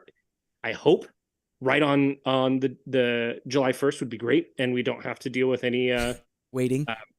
Waiting or nervousness. I'd rather spend that on going to arbitration with Geeky or Borgen, which they seem a little bit more on board with, going back even to last year when they kept Geeky, knowing that arbitration was on the table, and they decided against that for Donato. I think they're fully prepared to go to arbitration for Geeky. Again, Borgen, who knows? I've heard everywhere up to 2.5 to 3 for him, where I think it's probably more aligned with some of that dozens of young defenders that went and signed their extensions in the last half of the year for that 2, 3, 4 years at 1 to 1.5. I think that is his bread and butter right now. If they sign it, if they wait and do arbitration for Borgen, he's going to get paid a lot more. But if they sign it now, I think they can lock in there for a great team salary that also gets him paid. Yeah, you see this a lot. Sometimes that first domino that falls in the market kind of sets the bar, right? So sometimes it can be a race, or maybe you want to play your chips and wait and see. But it's going to be interesting. I'm excited for this weekend. I always love the opening of free agency, and all that. I usually just kind of take that all in, popcorn, kick back. But I guess while we're on the topic here, let's keep talking Kraken. We can kind of go through some of the other things. Obviously, we've got. Sorry about that. Let me just switch over here. Donskoy is going to be departing. Apparently, according to the social media posts we saw. Also, Froden going to be going overseas. So maybe we kind of go around the horn here. Start with Ty. Ty, his thoughts on Donskoy's tenure didn't end up being exactly what we wanted, but now it's a health issue, right? And you just hope the best for a really amazing guy. That whole situation sucked because, being an Avs fan, I was familiar with Donskoy. Dude was electric, and then he shows up in Seattle. I'm excited. And just, man, I haven't seen someone so snake bitten in such a long time. But yeah, and then the concussion thing, dude, it's probably one of the worst ways to get out of hockey. I mean, that's going to affect you your whole life. And then kind of hearing some details about how he was, regularly experiencing, symptoms and stuff like that. So that just sucks, dude. I hate seeing stuff like that happen to good people. And I mean, anyone really. You don't wish that on your worst enemy, right? So concussions, not cool. Definitely some stuff I think the NHL has to clean up there. Continue to improve. There's a little better. I did see some concussion calls, people pulled off the ice and stuff like that, even in the finals and stuff. So, well, that was a weird collision too. It was preseason, and so we got Arizona pick in here. Sorry, Ty, just real quick. Daniel 12, left winger. Daniel Butt. Russian. We need a Russian on the Kraken, man. They just have a fire. They're like, you want to get someone that fires the boys. That's it. That's Butt with one T.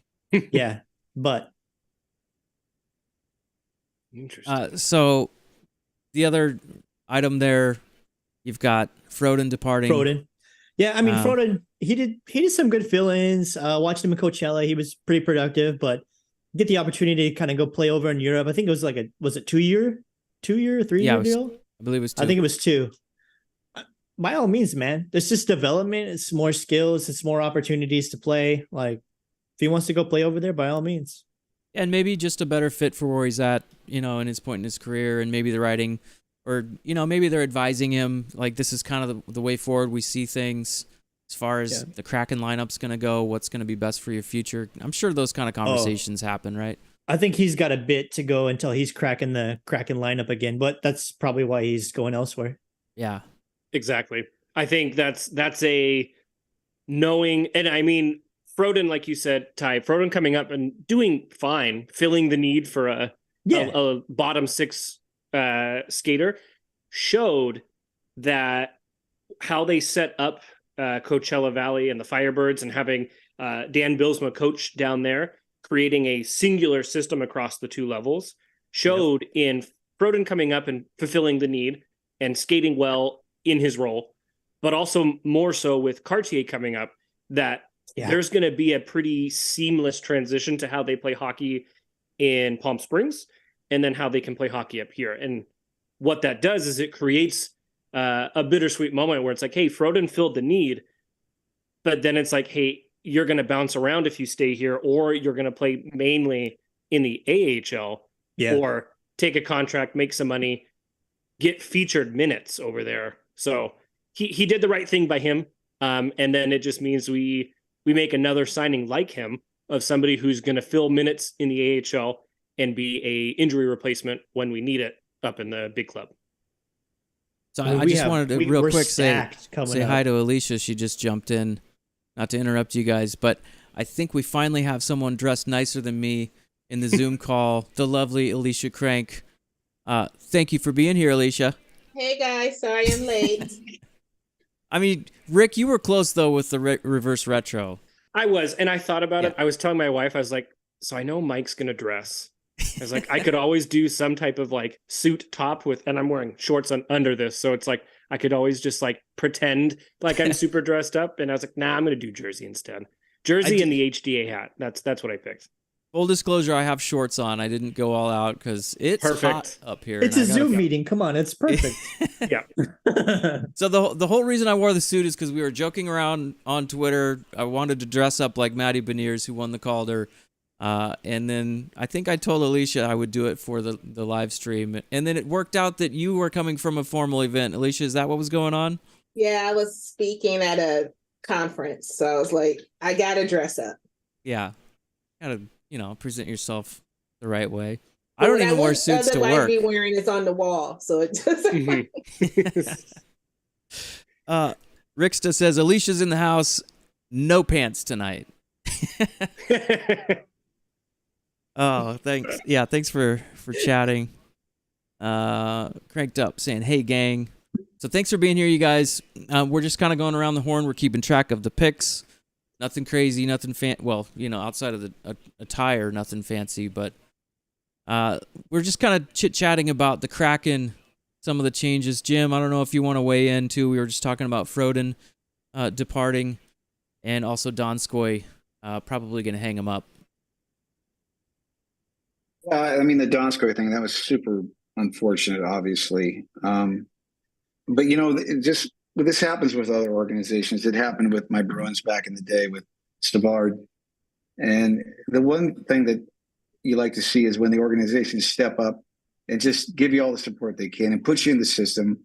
They were having him do work. They were doing charity events, everything attached to him. And when they did the fan appreciation thing at CPA, he was part of. He had the one team, Drieger had the other. He was involved. They want to make the time comfortable because they know, ultimately there's going to be a departure, and it's just very unfortunate. So yeah, obviously he'll be gone. He is gone. The Froden thing, I was keying in on him a lot at the games. I was doing a little ISO. Good effort and everything. At first I thought, he's kind of like a, he's like a lot of our forwards. He's very small, actually. He's probably the smallest player in the club.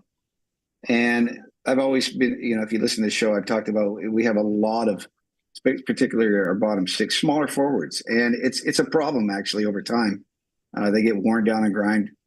And we need to beef up that size if we can here over the next however many years of drafting FAs and what have you. But I feel like Froden, they gave him a chance. He only had 4 points. He did fine in Coachella in his production, and then now he's doing the Europe thing. I just feel like ultimately his contract will expire, and that if he was in the North American system, that it would be at a farm system. Yeah, I don't know. That's just how I feel. At first, I thought, hey, he's kind of like Tolvey. He had that one-timer off to the side in those early games. I go, hey, it's almost like another Tolvey. Yeah. But he was just a small player to watch. Nothing against him. I just don't think he's going to be in the system long. I just don't. But you go through that every year with players, right? When you sign single short-term contract. It's basically almost like a PTO on an entry-level contract, or type of deal. So just to interject real quick here, Zach Benson goes 13th overall to the Buffalo Sabres, and left wing coming out of the WHL, Winnipeg, which, by the way, Winnipeg, that team's moving to Wenatchee. We're going to have the Wenatchee Wild in the WHL, so that's cool. But I like this guy, too. I've gotten to watch it. I don't watch every single prospect. It's not possible for me, but Benson is one of the guys that was on my list. So yeah, I think it's a good fit. I thought Buffalo might go defense, but Zach Benson goes 13th overall there. But I think what Jim overall, like you're saying, just sometimes you're going to give guys these opportunities, see how it works. I didn't think, Froden was a liability at all. I thought he played pretty sound defensively. He took advantage of his opportunities, but, maybe just not that next level that you hope to see. He didn't have a lot of time either, and maybe it'll pan out at some point with a different team, but kind of where we're at with him. Alicia, I got to ask you, how's your summer going so far? Oh my God. It's only 5 days into summer. Oh yeah, I guess technically that's true. I mean, I feel like I've been on summer break since the Kraken playoff run ended. Yep. Well, not break. I've been very, very busy, but I feel like that's kind of when summer starts for me, is when my favorite hockey team season is over. No, summer's been good. I was talking about this to somebody yesterday. I feel like my time of year is off because we had so much good hockey. Yeah. Going past February, March, April. And I feel like then we're now in the draft, and then preseasons are going to start really soon. So I feel like it's just been a good endless year with what's been going on. Wait, number 12's last name is Butt. I'm sorry, I'm being juvenile. It's Butt with one T. Well, at least it's with one T. I think it was with two T's. They're like, oh my god. Daniil, and he goes to Arizona. Arizona 2 picks here in the first round. Actually, 2. Who else has 2? St. Louis has 2. Yeah. Actually, St. Louis has 3. Colorado has 2 picks. Here as we get towards the end of the first half of the first Philly's round. got 2. Well, I was going to say, listening to you and Jim on the way here back home was actually very good. So thank you for that. Awesome. Thank you. Appreciate that. I will say, I did like the first Detroit pick. And I think when I was listening to your commentary about it, and I could be a little biased because I grew up there. I think the mentality of all of our sports teams there is kind of this rough and tumble kind of mentality. And I think that shows itself in the draft too. So we might be happy with the draft, but sometimes it doesn't pan out in the actual season, or at least that first season that you're bringing them in. But I think that's just always kind of been our niche as that kind of town, as that kind of mission, is that we don't want the superstar. Yeah. We're very much a working class team. Like we know, if I go back to basketball and think about the bad boys, there was no one standout. It was the collective. And I think that's how that drafting mentality is still across all the teams there. So that's why I like Danielson. I'm interested to see who they pick next. And for our team, I hope when we finally get there, I'm leaning for more defense. We need that. Well, let's not forget, Detroit also had the Calder winner last year, Mo Sider. So definitely some good pieces. And like Ty mentioned, Stevie Y knows what he's doing. I just feel like I think I already said this, it kind of stalled out a little bit here in the last season for them. Maybe didn't go the way they wanted to, but I have no doubt that they'll figure it out. But again, he was part of that kind of 90s mentality around that too. So I'm not surprised that that's the way he's going, because that's where they did see that success, during that time and how they brought players in. Well, and Detroit's not a market where they're not super impatient either. They're not going to say, oh, well, this GM, he doesn't know what he's doing to you. And obviously with Stevie Y, they wouldn't do that. But, there's not going to be a ton of turnover constantly. So they'll be able to put their signature on the way they want to build this. Yeah. Right. So I don't know. I think Detroit had a little bit of, I don't know if you want to call it regression, but they just didn't get to where they wanted to last year. But I think they've got the pieces to move forward here, and some of these new guys coming in might make that difference for them. And I'm going to put this on the record right now. Yeah. Next upcoming season, when they play each other, I'm only wearing Kraken. Oh. Ooh. I'm not splitting up anymore. They still got my love. They still got my heart, but it's time for me to just commit. Wow. So can't do that. Yeah, I'm committing. Not even a T-shirt under the jersey or anything? I didn't say all that. I can't do that. Well, that doesn't everything visible will be Kraken. Do you have any Red Wings tattoos? Maybe. Let's see. Well, I got this. It looks like a birthmark, but it's supposed to be like a flame. Okay. Kind of like a red wingish flame thingy, but it didn't. The tattoo artist was not used to working on this pigmentation. So at some point, I'm going to get it fixed. So yeah. So Pittsburgh just made their pick at 14. It's Braden Yeager from Moose Jaw, another WHL player, center coming out. Love these WHL guys. Moose Jaw is also where the Kraken's Jaeger Burkus plays. So that's a Jaeger first name, Jaeger last name on the same team. Interesting, eh? Love the arc there. That was at 14. Just kind of watching the highlights here that they're showing of these guys. It's got some national team. I'm watching it too. Yeah, national team experience too. Yeah. Not very big. 5'11", 170, yeah. Small guy, quick. Now that Jim mentioned a lot of like small dudes on the Kraken, like you either get like someone who's like Alexiak, Larson or Susie, some of the really tall dudes, or a bunch of like short kings, as they call like Yanni Gord and stuff. It's like you don't really get the in-betweener as much, which is very interesting. Yeah.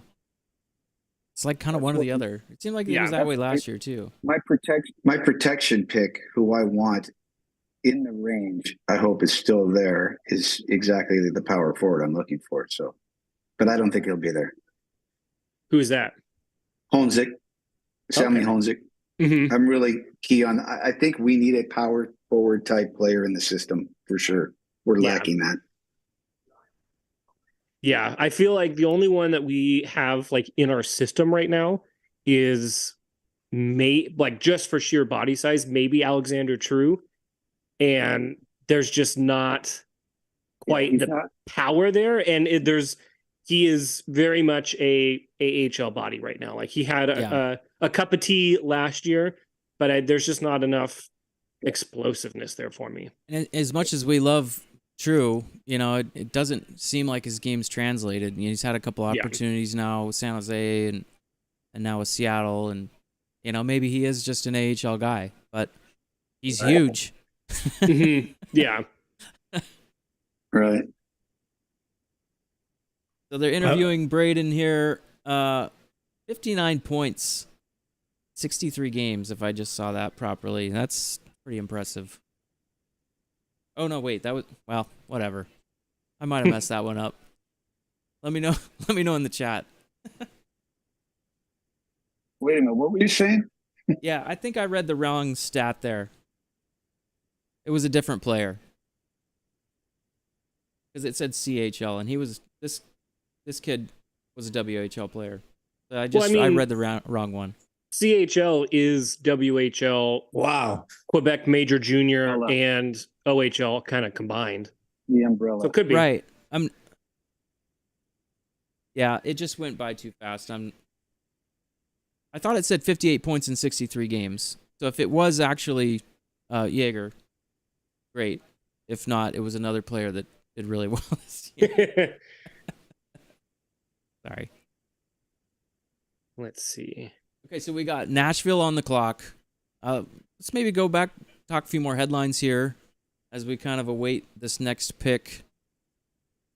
Pop those up on the screen. We talked Timo Meier, Pierre-Luc Dubois, Toffoli, that trade over to the Devils from the Flames. We've talked a little bit of salary cap already. Also, we talked about Karlsson.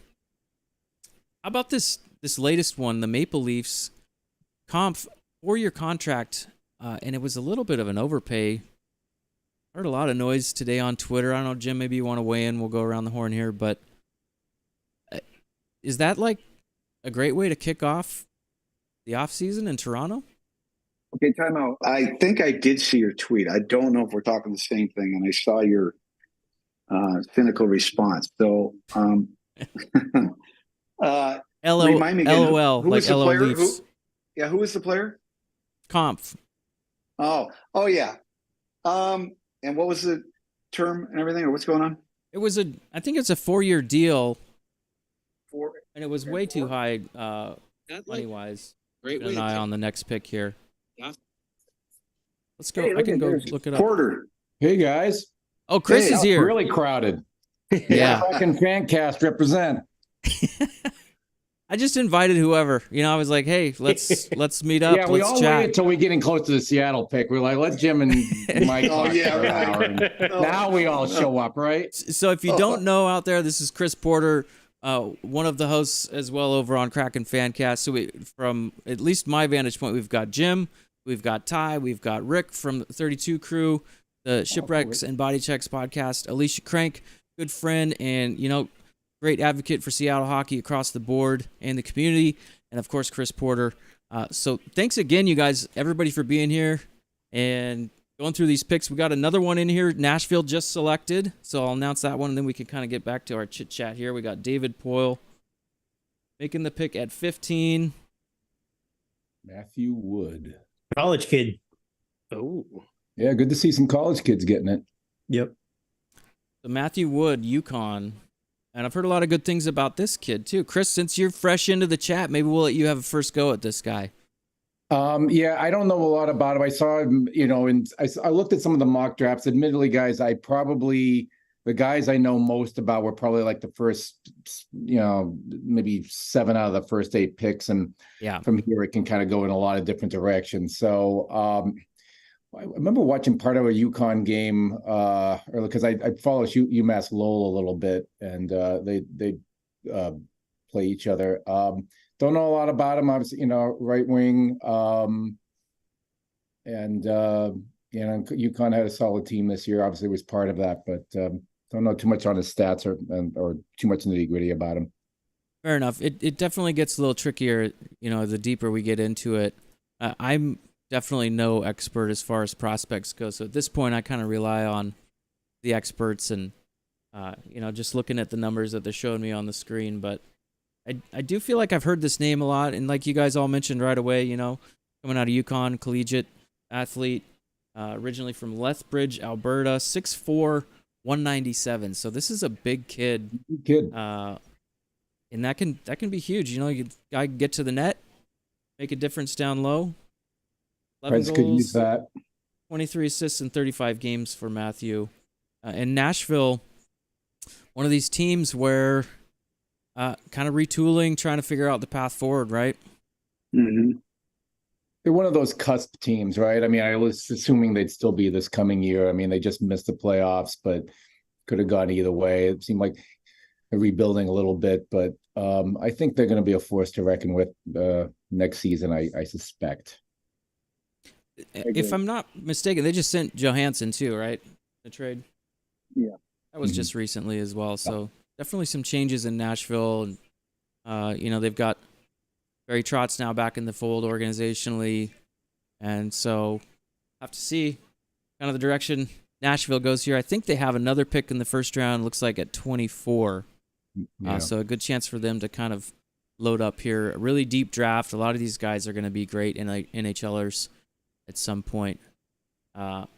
But, we're also talking Kraken today. So in between picks here, we're trying to hit the headlines, talk Kraken. And maybe I'll start again over here with Rick. We'll go Rick, Chris, Alicia can weigh in. And then, we've already talked to Jim and Ty too much today. So no, I'm kidding. Thanks for holding the first 2 hours, Jim. We're here to help. So let's talk Shane Wright, because we kind of touched on this beginning of the stream. Probably a lot of hopes and dreams out there for Shane to make the jump. Rick, what are you thinking? Is he going to be able to do it? Brandon and I talked about this on the episode that we just launched at the beginning of this week. It's going to be interesting. At one point, we all went through the roller coaster last year of what was his first year and how did it go, and going through the emotions of this is the worst thing. What are they doing? And then, this timing works out great. Let him go down to conditioning. Then he goes to Team Canada, comes back, goes down to OHL, which it turns out that perfect timing may have been catastrophically bad timing. Yeah. Where he only got 24 games in at the AHL level with his conditioning. And then once Windsor got swept in the playoffs of OHL, so he misses the cutoff to be able to play next year at the OHL by 1 game, and I was mentioning it with Brandon that you take away or you add that 1 game extra. I think he was scratched a few times for health or something down there. But if you realistically take 1 game back, it's his Montreal game where he scored. Yeah. And I don't think I'm taking that away from him because that was a really great moment to score on them. And I was at the game. It was awesome. I was going to say that was a great game to be at. It was. Definitely. And it was a great goal. Yes, it was. Yeah. But that could potentially be devastating to where you may now have to get more creative than we did last year and potentially say, what does it look like to roll with Shane on the NHL roster, play him once every 2 weeks. So he does get some skating time, but he's mainly your healthy scratch. And you make sure that he healthy scratches enough to do a few conditioning loans, because you can do more than 1 conditioning loan in a season. Teams have done it with their goalies a lot.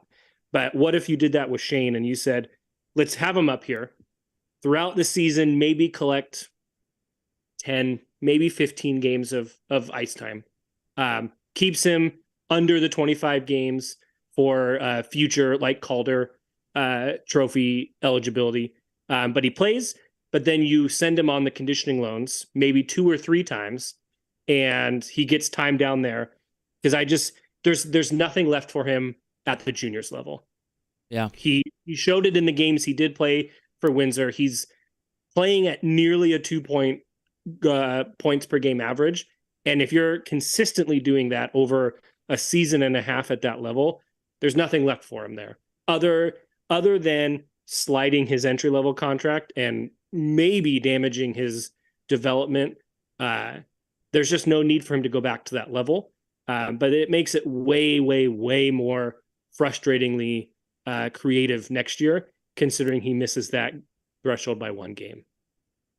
Yeah, and Ricksta kind of echoing, OHL needs to grant an exception. That sure would be nice if that was, a possibility or something they could do. But yeah, it really feels like the rules are a little overly restrictive and not context sensitive at all to a different, path of development for different types of players. And you get stuck in these situations a lot. It's not just Shane Wright, but, a lot of players have gone through this through the years. So, I don't know, maybe something will change with that agreement for the OHL. I'm sure there's some politics and things involved with it there.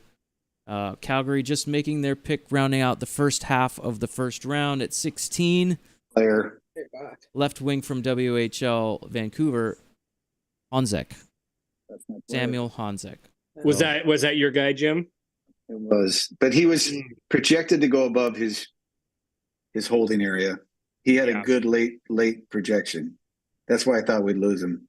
Yeah, he looks. Just looking at, I have daily face-offs like draft and profile ranks. It sounds like he's a 2-way, more like Selke player, which you can't have enough of those on an NHL roster. So, and he's really good on the board work and his puck protection, which is huge at the NHL level. So yeah, middle 6 and bottom 6 is where you win and win late game matchups. So those are potentially huge. If that's his ceiling and that's his projection, is a middle 6 2-way full 200 feet of ice skater, that's going to be incredibly valuable to Calgary. In Calgary, in the midst of a huge cultural change there too, right? Daryl Sutter now gone, and the whole situation in Calgary is going to change. Trying to move, maybe modernize just a little bit, see where they go. But yeah, interesting. I was completely wrong. I thought Calgary was going to be able to maintain this year and be a force in the division, and that's not what happened at all. I thought they had filled holes, but yeah, you weren't the only one. I mean, I think we all did. They were going to be a lot better, and it just got really stale with Sutter apparently, and then just incredibly inconsistent team, right? I mean, they would go through such streaky. Huber don't. Right. Yeah. Yeah. Sure and I love Huberdeau. Yeah. But it just didn't really click. No. Yeah. They got that first year though. You never know what's going to happen. So. Yeah. Give it some time and see. Different coach. Maybe they can work things out. Chris, if you want to keep the Shane Wright chat going here, and then Alicia, you'll be next. We're just talking about Shane Wright. Can he make that jump this next season to the Kraken? Chris, what are your thoughts? Well, I'm looking back at some of my notes here. I mean, Rick makes all really great points there. I think, my expectation has been he'll make the club this year and he'll be up there. Could he kind of go back and forth between AHL? It's possible. I mean, I was watching the Firebirds quite a bit toward the end of the season, or whenever I could, and certainly followed him around the playoffs. He played about 8 games, had 4 goals and a couple of assists. Had some good play, but I'd say was overshadowed quite a bit by some others who I don't know. It was good that he got to play. I thought when they brought him back down to juniors, let the kid play and get some more time. That was the most important thing, instead of sitting, and being a healthy scratch. It was driving me crazy, and Right. and all that. So, get him going there. Obviously he's a great player. I don't know where his confidence at. He's getting shuffled around like that. What does that do to one's psyche? I think some players won't care and just press forward, but not all. So I'm an optimist, and I think we'll see him a lot. But I don't know. It wouldn't surprise me if he was a little bit both between the two teams, at least for the first half of the season. We'll have to see how the rest of the year goes. But I'm excited for him. I'm excited for a lot of the players too. I mean, this is a thing we were talking about. I think I caught you guys a little earlier. You were talking about the Firebirds earlier in the program, and I get a little giddy right now about this team, about the teams, about the organization, because for me it feels like we're so stacked with really good young players. A lot we're not even talking about. I mean, one Jim mentioned earlier, Ty Nelson, and we can point to about a half dozen other guys. We can point to about 4 or 5 other guys who some might say are AHL lifers, but they really stepped up, and maybe they're some of those players that just needed extra seasoning. We see that with some NHL players. They seem to slog around the AHL for 3 or 4 years, and then they've got an NHL career. So that makes me really excited. But to go full circle about the Shane thing, it kind of overshadowed Shane. In some ways, I'm more excited about Ty Cartier than I am about Shane. But that's exciting. But I mean, we're excited about a lot of players. But I have a lot of confidence in Shane, and I think it's a lot. We'll learn a lot those first couple months of the season with him. And one thing you kind of touched on there that can go either way, and Alicia, you can jump in here on this. A kid like Shane Wright, moving around different situations, different locations as a young guy, sometimes that can rattle your confidence a little bit, but maybe in some ways it can kind of help build some character, more exposure, more experience, just life experience in general, which is a huge deal at that age. But Alicia, I don't know if you want to kind of talk to how Shane Wright might be able to take those relocations and different experiences that he's been through here and leverage those. Yeah. So I'm kind of split between Richard and Chris because they both make excellent points. But I do think about, because at first I really wanted to see Shane come fully in this next season. But my concern was that, and it's kind of a good concern, but my concern would be that they would expect him to be the next Maddie. Yeah. Because Maddie did a lot, right, in his freshman year, coming in when he did and going all the way that he did. And that could be intimidating if, if someone's bringing you back in and you think that you got to match that energy somehow, or that there's an expectation that he could do the same thing. And if he's not doing that out the box, then, what's that temperament? What's that temperature like in the locker room? What's that temperature like with management? So I would hate to have him come fully in if the mentality from leadership is that, he's going to be the next Maddie, or if Maddie can do it, you can too. But then the other side of that is that if he was going between AHL and us, which wouldn't be mad at either. But again, it's mentally, it's like, do you feel stable? Does he need that feel that? So I know I'm going more into the emotional side of the business, but it makes sense to, factor that in. Is that something that the kid can handle? We don't want to break him. If, right. He's going back and forth and not feeling that sense of stability one way or the other. Well, and we've even said it, not maybe all of us, but kind of amongst us here, we're fully expecting, Calder Trophy, Maddie. Next up, Shane Wright. And that is a lot of pressure, and that's a lot of big shoes to fill. It takes some guys. But if he gets energy from that, then go ahead. So that's why I said it's got to be like, what does he respond to? Yeah. And I'm hoping that that's kind of the larger picture of making that decision, is that, even though it looks good on paper, does it make sense to do for him mentally? Yeah. And vice versa. What's going to be the best? But as long as he stays with us one way or the other, I'm good. Yeah. I mean, that's the thing that you touch, Alicia, you mentioned, I mean, are all of our expectations too high for the kid? Jim, you may have, sorry, because I caught only parts of the early part. Maybe you've already gone through this, but you and I, we went to training camp last year and you zero in on guys like while they're playing a lot or during practices. And I remember you saying, you thought Shane, correct me, I could probably be wording this wrong, but he was being tentative, like there was something a little off you would notice, and you told me that more than once, and that made me a little concerned. Maybe he's there's a mental seasoning that's needed. Totally agree. Yeah, I was really watching him in camp, and the skills are there. He just seemed like he was a little bit on pins and needles, and there was a lot of high pressure there. Everybody was there to see him straight up. I was even keying in on his footwork to the point where I thought, I wonder if his edges are good right now, because they don't just pack up their gear and head over. They have an order sheet. It shows up when they arrive. So he was in brand new boots, everything. So I started going, I wonder if he's having some edge issues, because that could have been. But massive skill, just high, just right on the edge there. It was just a little, but okay. You know how I'm about Shane. I didn't like the route last year. It seemed like it didn't go to plan. And Rick, you and me talked about this when we had you on the show. The logjam situation at center, right? For a guy coming in. So that's a huge, difficult situation. And I realize I just can't push guys around in that first year with him.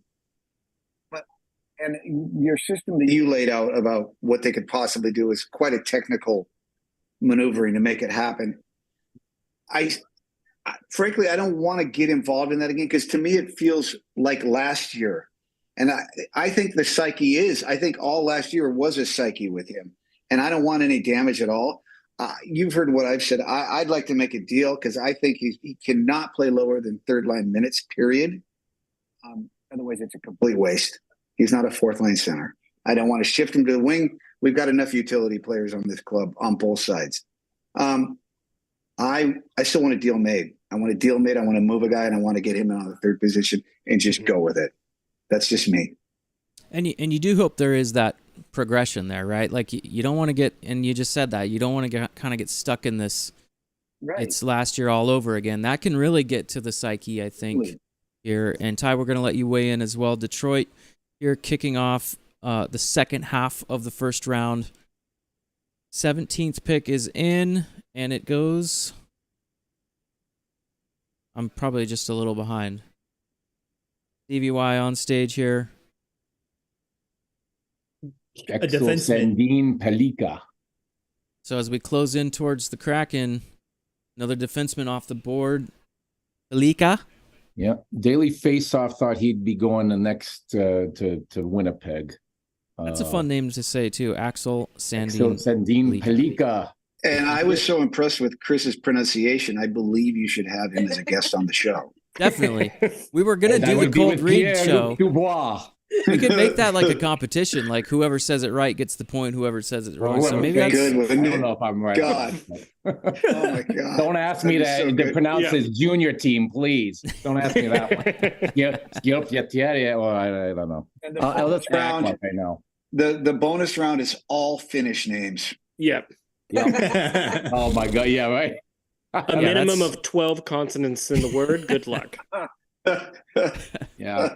We did have a lot of fun with that last year. I was kind of disappointed we didn't have time to put it together, but I think that there's probably that name.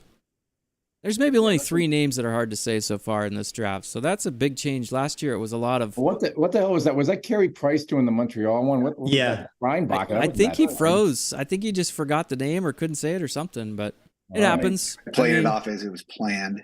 Yeah. I don't know if you've ever been on Brian, stage. We just picked Brian. Hey, yeah, Brian, that guy. Yeah.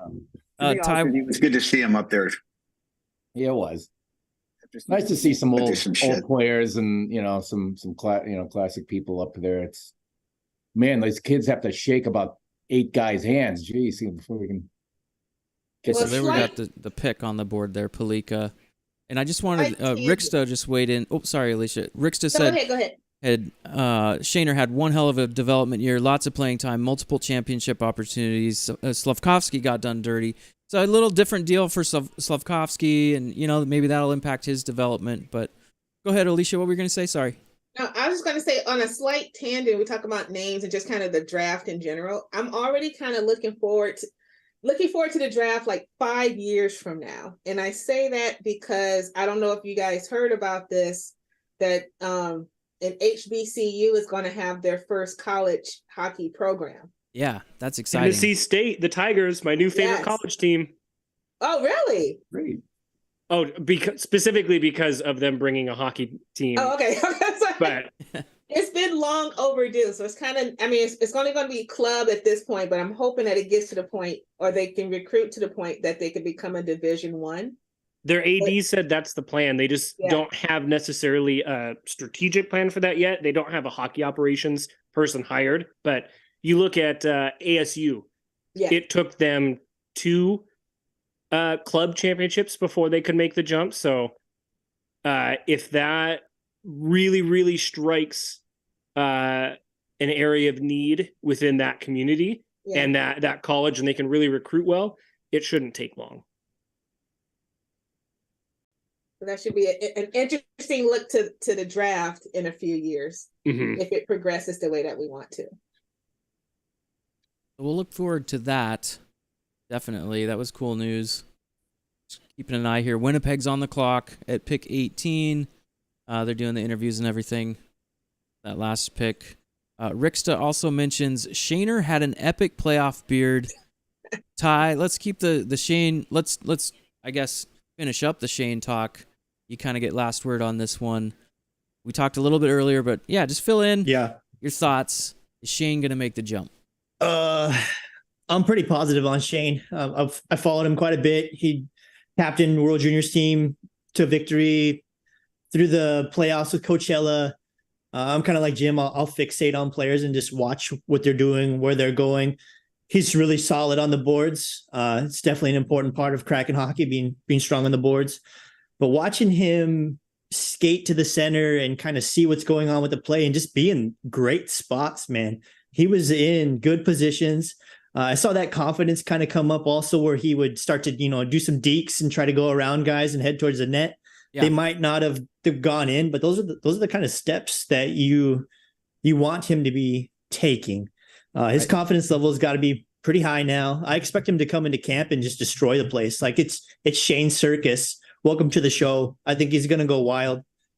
And he has that intensity too, so it wouldn't surprise me if that's kind of the way it unfolds. This last year might have got him a little bit and woken him up. I think we're going to see some fire out of Shaner, and just realistically with our playoff window and our cup window that we're always talking about, that 5-year window, we need him getting reps. We need him getting settled. We need him getting part of, working with Maddie and stuff out on the ice. Like, I know they're obviously not going to play on the same line, but having that, Taves, Kane match, and dude, you need your dynamic duos and stuff like that going. And I think Shane, if you're expecting him to go out there and just shoot the lights out and score like crazy, that's not the player that he is. His 200-foot game is fantastic. Some of the defensive plays I was watching him make, his positioning defensively, it looked fantastic. Like, I'm excited for Shane. I'm usually not one that's all rosy and happy and shiny about people, but yeah, man, Shane, I think he's gonna surprise us. Well, I hope you're right. And I was going to say, and you make a good point. He could also be, we don't know, he's kind of quiet. He could be really pissed off. It's like, damn it, I'm going to prove myself. This shuffle me around. I belong in the NHL. He could be one of those players easily. Yeah. And we're like, whoa, okay, this is the kid, we were waiting for. So I hope you're right. And it's entirely possible. Yeah. And AHL, I mean, we have Jessica as our skates specialist, man. He's been down there working with her. I think he's going to come back as a Wizard. I'm excited. Yeah, and Jim makes a good point about personnel movement needs. Like, there isn't currently an effective spot for him right now. If they're like, we developed into a pretty solid 4-line rotation, but when Shane was on the ice, that was not the case. Hack kept him off the ice, like, intentionally when he was dressed. There needs to be a move that is going to be made if they want him, because third line is ideally where he plays. But right now, the Tolvanen, Gord, Bjorkstrand third line is probably one of our most dynamic, consistent lines. And I don't think I want to break it up. Maybe you shuffle all 3 of them together, but I wouldn't really break that up until they show any signs of deteriorating as a line, which then brings the point of, someone's got to move. and it would be I mean, it's heartbreak season right now, anyways, with RFAs and UFAs. Yeah. It would be like a Wenberg, Eberle, one of those 3 to 5 mil contracts, those AAVs. You'd move one of those. You could move Eberle and then move somebody out to a wing that can do both. Like that could be where you put Geeky. You take Geeky off of the fourth line center, move him out to the wing where he hadn't played before, but really enjoyed it and saw success when he played on the wing in the Stanley Cup playoffs. You could move Wenberg, and that directly opens up a center spot and frees up probably quite a bit of cap space. It's going to be interesting, and I think there are going to be some daggers to the heart in order for at least Shane specifically, for his ideal situation, somebody established has to move. Sorry to interrupt. Definitely. Colby Barlow, Winnipeg Jets, who was predicted to go earlier by most mock drafts. I'm a little bit familiar with him. Looks like some good little steal that the Jets got on that one. Yeah, overall 18th, 5th in the OHL with 46 goals. Oh, sorry. Oh, sorry. Did I miss the conversation about who we think the first pick will be for us? Oh, we haven't gotten into that. We've kind of talked positionally. Yeah, this is a good time. Away, so I don't know. This is a good time to do it. We'll let you kick it off, Alicia. I was just going from I just got here. We got to look at what's left on the board. I see 2 names mentioned a lot, and we could end up getting them. I saw on some of the mock drafts. I've been mentioning a lot about a guy named Quentin Musty. He's a left wing for Sudbury. Mm-hmm. Good forward prospect. 6'1", 200 pounds, big dude, power forward. So he's one that I've seen in at least 2 or 3 mock drafts. One other guy, Oliver Bonk, defenseman. Yeah. So when you did your poll, I was one of the 4. I don't know where we're at on the poll right now. I was one of the. I mean, they need them both, so whatever. But I was thinking they would take a defenseman. So Bonk was somebody I could see as well, and he's 6'1", 180, right-handed shot, well-rounded skill, good smarts, and his father was Radek Bonk, who maybe some of you remember. I think it was an Ottawa Senator, Jim. I vaguely remember that guy. Yeah. And so that's a young Bonk that we could maybe see there too. So those are the two of the names I've seen. There could be others. Is there a better defenseman name? Oh, no. I'm not really. Like, right? Bonk We'd have a lot of fun with that one, wouldn't we? Bonk, oh yeah. Kraken. Oh, I mean, I like Vince Dunn. That's he got bonked. As far as names go, though. Yeah. Bonk. The poll. Radek Bonk was kind of a bonk, though. Yeah. His career was supposed to be a lot better. He played a lot of time in Las Vegas Thunder when they had a franchise in the AHL. Oh wow. Okay, yeah. What do you know? What years was that, Jim? That would have been probably. I'm just stabbing here. 93, 94. He's like a late 80s, 90s guy, wasn't he? Yeah, 93, 94 maybe. I remember him as a senator for a while. I can picture his card right now, his score card, standing up at the podium. So Chris was talking about the poll. The question today was, what positional player you think the Kraken will draft today? And the results so far, 19 votes. So thanks everybody for voting. And 68% of that poll is for a forward. So seems like people are kind of thinking it's going to be a forward as opposed to a defenseman.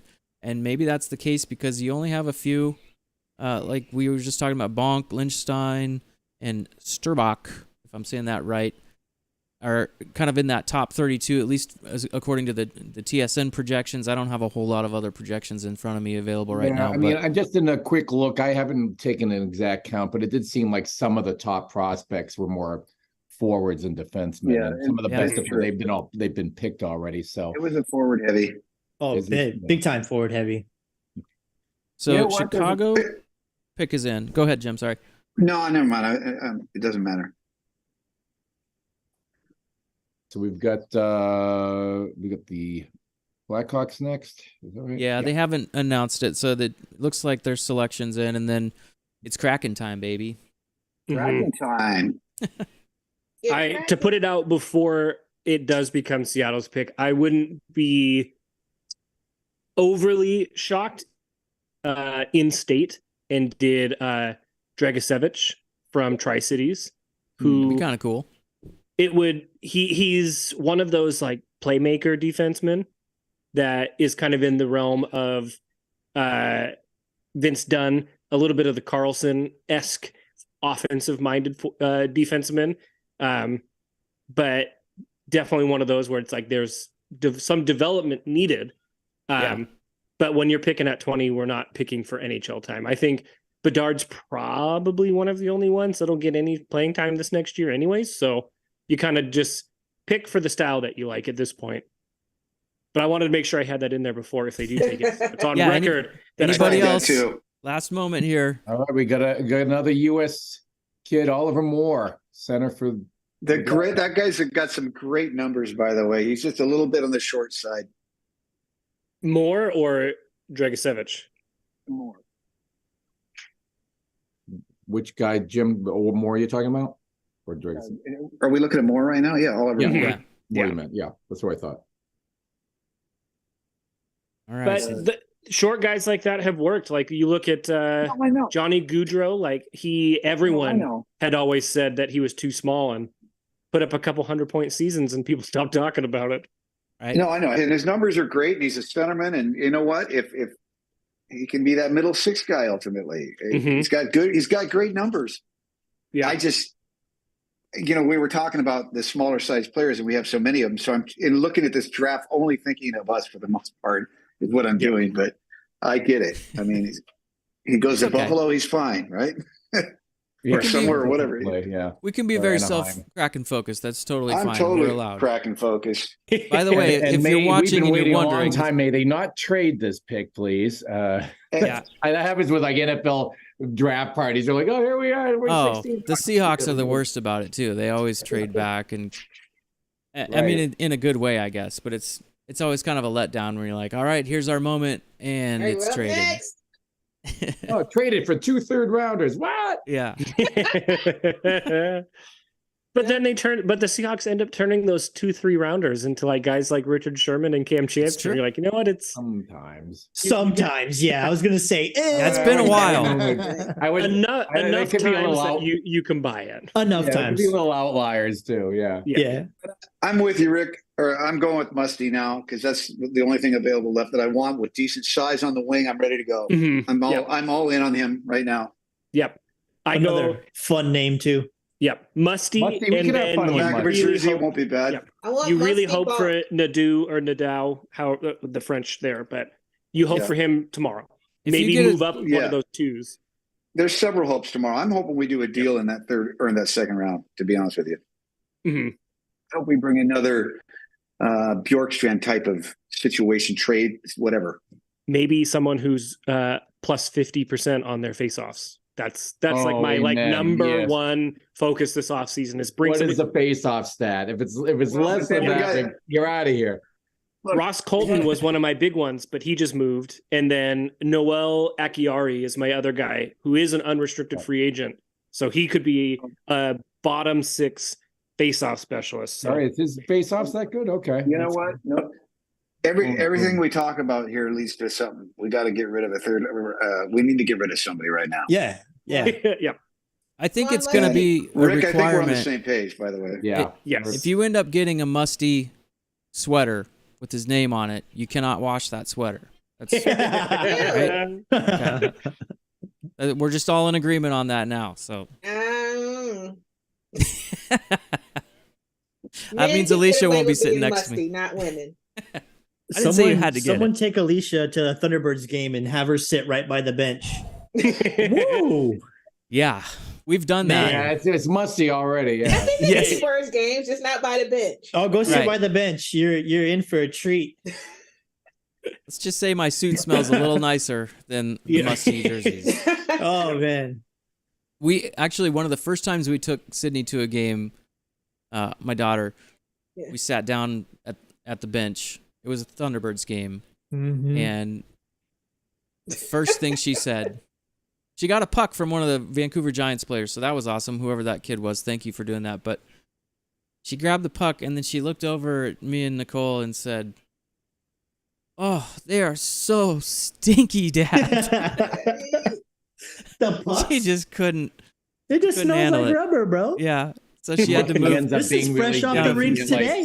some deodorant sponsorship or Yeah, something. no, CHL laundry protocol is different. Whew, those gloves, man. This is Wow. There you go, Ronnie and the team. They're getting Here up. we go. They're getting going up. the Is it? footbeds. I'm going to put Oh, on yeah. the volume here a bit.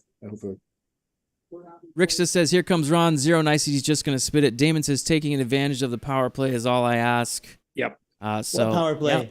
The bathroom? It's interesting. The Megan's best available. A lot of Swedes they're expecting to get picked on this. I mean, looking at these, what the network's putting up, these best available. It's just interesting. A lot of.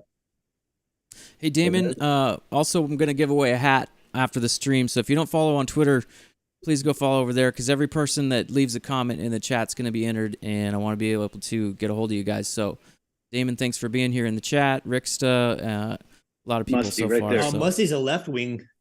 That's okay. It doesn't matter. Schwartz we have isn't going to be utility here wingers. forever. And McCann is a left wing, but he can also play center if you need to. Shortsy Tanev needs to can be our play both. LTIR ticket in the playoffs. Yeah. All right, Bruckheimer's in there. Gee, the whole crew except Is for Bruckheimer? Bond. Yeah, he's there. Bonderman's not. He's too. No, Bonneman's no. He's So here we go. All right. Maybe Ron will say like one or two extra words than he did last year. Yeah. I kind of like the just Oh, spit it it was out great. delivery. It was perfect with Shane falling and Here we no go. one taking him, and then he just walks up. Perfect. oh, no Musty. What? Oh, damn. Honk? Eduard For sale. Oh, off the bat. from the Czech Republic. Oh, Somebody you guys sale. never heard of. No, we've heard of Left him. wing, at least. Yeah. Well, that's our weakest side on paper. Mm-hmm. Crap, I Donato- gotta throw all Donato's this out and gone. look at this kid's stats. I don't know where he is. Oh, did you Donato's see- gone. I- He slides in. Do you see Bob Condor's comment on Twitter? No, what did he say? Says 20th overall pick selects Edouard Sal. Is it Sally or Sal? A star for Sally, his I think country's international teams and considered a top 10 talent in pure offensive skill and puck vision. Well, let's watch the video. I see he looks decent size too. Oh yeah, he is. 174. Got some good wheels on the Oh. outside there. Those wheels were Mhm. good, yeah. Oh, Check it out. Oh yeah, a little crab walk Lefty there. shot. He's 18 years old. There's your replacement for Donato. Yep. I'm in denial. You're in denial. I'm in You denial. like Donato too? I I know, do. I do too. Yeah, He I needs mean- a girlfriend right now. There- we There's all your- love these I guys. put that out there. Huberto, role model. hmm He's good at tennis. Hand-eye right there. Is he the first Czech guy picked? I think so. Yeah, there's been a There's some jersey. How's that name bar look? He's the first check. Kraken. Kraken, get out of here. That's He wasn't in any of the You're marks. significantly different than He wasn't last year. anybody You picked, but couldn't figure out who you're going to have for your 20th pick. Come on. we don't have to worry about wearing the Musty jersey, I guess. yeah. Darn it. Didn't Not two yet. Czechs go? Oh yeah, early true. Round Maybe- one last year. wait a minute. He only had 14 points in 43 games. Yeah.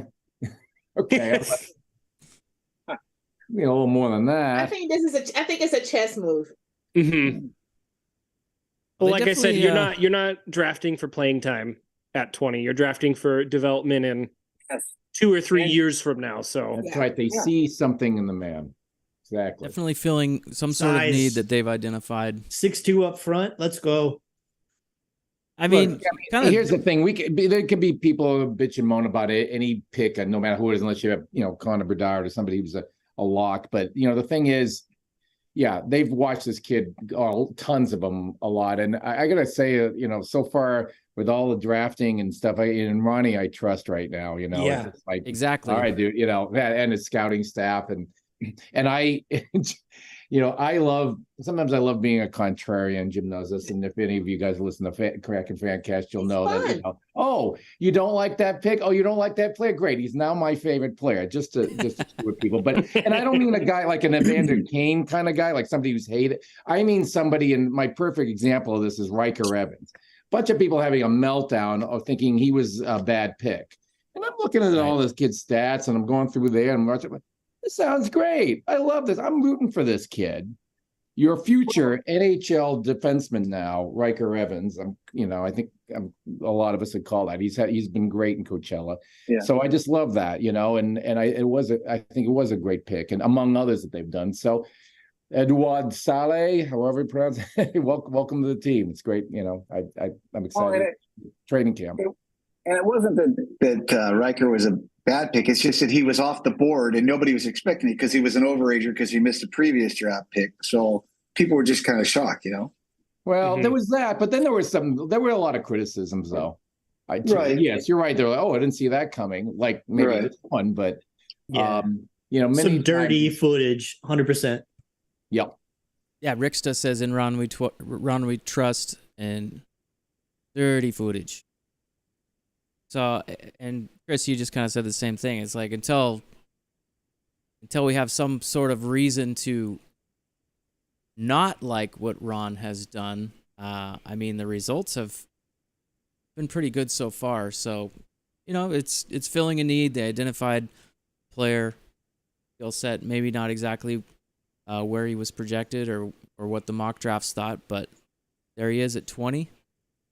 The big thing with him as well is coming from Europe, he can play in the AHL at 18. So we don't have to go through weird age restrictions like we would have had to do with, we wouldn't have even had to with Matty because he gave up college years. Yeah. Specifically with Wright, having an age restriction issue where juniors he's too good, but he's too young for AHL. Saleh, he'll go straight to Coachella Valley and fill one of those wing spots from at least Brodin's opening, but I think we're going to have a couple others who were on some of those, as Jim said, or I think it was Chris, the AHL lifers who signed for the 1 year deal or the 2 year deal that won't be back, but I think he'll play pretty consistently like right away. So we'll see this kid in the developmental camp soon, right? Will you join us? Good. Should. Could potentially be a signal that, the Firebirds are going to have some holes to fill. Yeah. Right, so Minnesota. I gotta dip off, but I'll keep listening. All right. No problem. Yeah, Thanks for joining us. Yes, thanks for being here. We'll have you again, okay? All right, take care, guys. All right. Yeah. Bye-bye. So Minnesota on the clock here, pick 21. Following up the Kraken's newest player, Edouard Saleh. Jeez. Charlie. Is that Gary? It is, isn't it? Wisconsin. He doesn't have to go far. Yeah. Center. Trammell. From He's Allen. hanging out. Guys. Charlie. They're pretty So tall. I think that's the second. Is that the second NCAA player that's come out now? Oh, no, there's I think. Is there only two? I thought there was a third one. Maybe Okay. 3. Okay. I don't know. no, that was. Second. You got Wood. Oh yeah, because there was another American player, but they were That's 3. yellow or whatever. Okay. Fantinelli's from the U of Yeah. Michigan. Oh, Right. right. That's right. So you got 3. 3. Okay, I thought it was 3. Yeah, and that's good. Hey, well, while we're waiting, because I missed a little of this. What were your guys? I guess it was Mike and Jim mainly, but any guys? What were your thoughts on those first few picks? I mean, besides Bedard, Karlsson, Fantinelli. A lot of those guys are expecting early on. But any impressions on that, like first 10 or so? I really like the Will Smith pick, to be honest with you, at number 4, basically. His stock has gone up pretty good. And, I think the guys ahead of him were going to be there, but Smith came on good. And I like his numbers. And, United States development, they're just kicking butt these days. So I was happy with that. Very cool. Anything after that was a little surprising to get that first D pick off the board, which was Simashev. Reinbacher, right? Sorry. We were a little surprised with Simashev. Yeah, Reinbacher was first there, but then following that was Simashev, and that was a little bit of surprise. But I think that, Yeah, I mean, he the went first, higher than I predicted, but most of the guys there I saw within, they were going to be within the first, 12 or 15 or so. yeah. And then Mitchkov did kind of hang to where he was. He was dropping there for a while because the teams were concerned about that contract in the KHL, but he ended up going. Didn't he go to Philly? No. Yes, he did. Didn't he? Mitchkov? Yeah. Yes. Can you see it on? Yeah. It's up at the top level. Mitchkov. Just, 7. You can pin it and zoom so it just stays as the main window. The little 3 dots up top. Pin. Okay. I'm actually looking at my cheat sheet over here. Thanks to Sound of Hockey Boys. We were kind of, Chris, earlier we were talking a little bit, and Rick, I'm not sure if you were here when we got into it. I think it was just Jim and Ty, but we were starting to talk a little bit about the goaltending picture in the Pacific division specifically. And I know, Rick, you guys have talked about this a little bit on your podcast and on Twitter as well, but I don't know, we could maybe talk about that here while they're at break and we're getting any of these last few picks of the first round. But Rick, maybe starting with the Kraken, kind of a question mark with our backup situation, right? Yeah. I don't know how much I buy some of the media saying that we're shopping Drieger. I feel like he fits as a backup here. And he played decently enough. I think he played like 14 or 15 games for AHL after waivers. And did pretty well. He played plus goalie. He had a below 2 or below 3 goals against average, right around 900 for a save percentage, which is what you want. Obviously, I don't think we're going to get the 1A, 1B situation that we all envisioned after signing Grubauer, but I think he would be my first choice. Decord, I think, has shown that he's pretty much accomplished everything he can at the AHL level. He's right at that age where you see a lot of those goalies who don't hit it right away. Skinners, Thompsons, those guys that are, he won't be, but the guys that are Calder eligible right at their age 26 season after having a few years in the league. That's right where Decord is. He's got some experience. He'll be too old for if he does break out for a Calder run, but he was one like third chance goal in overtime against Hershey from winning the MVP of the Calder Cup Finals.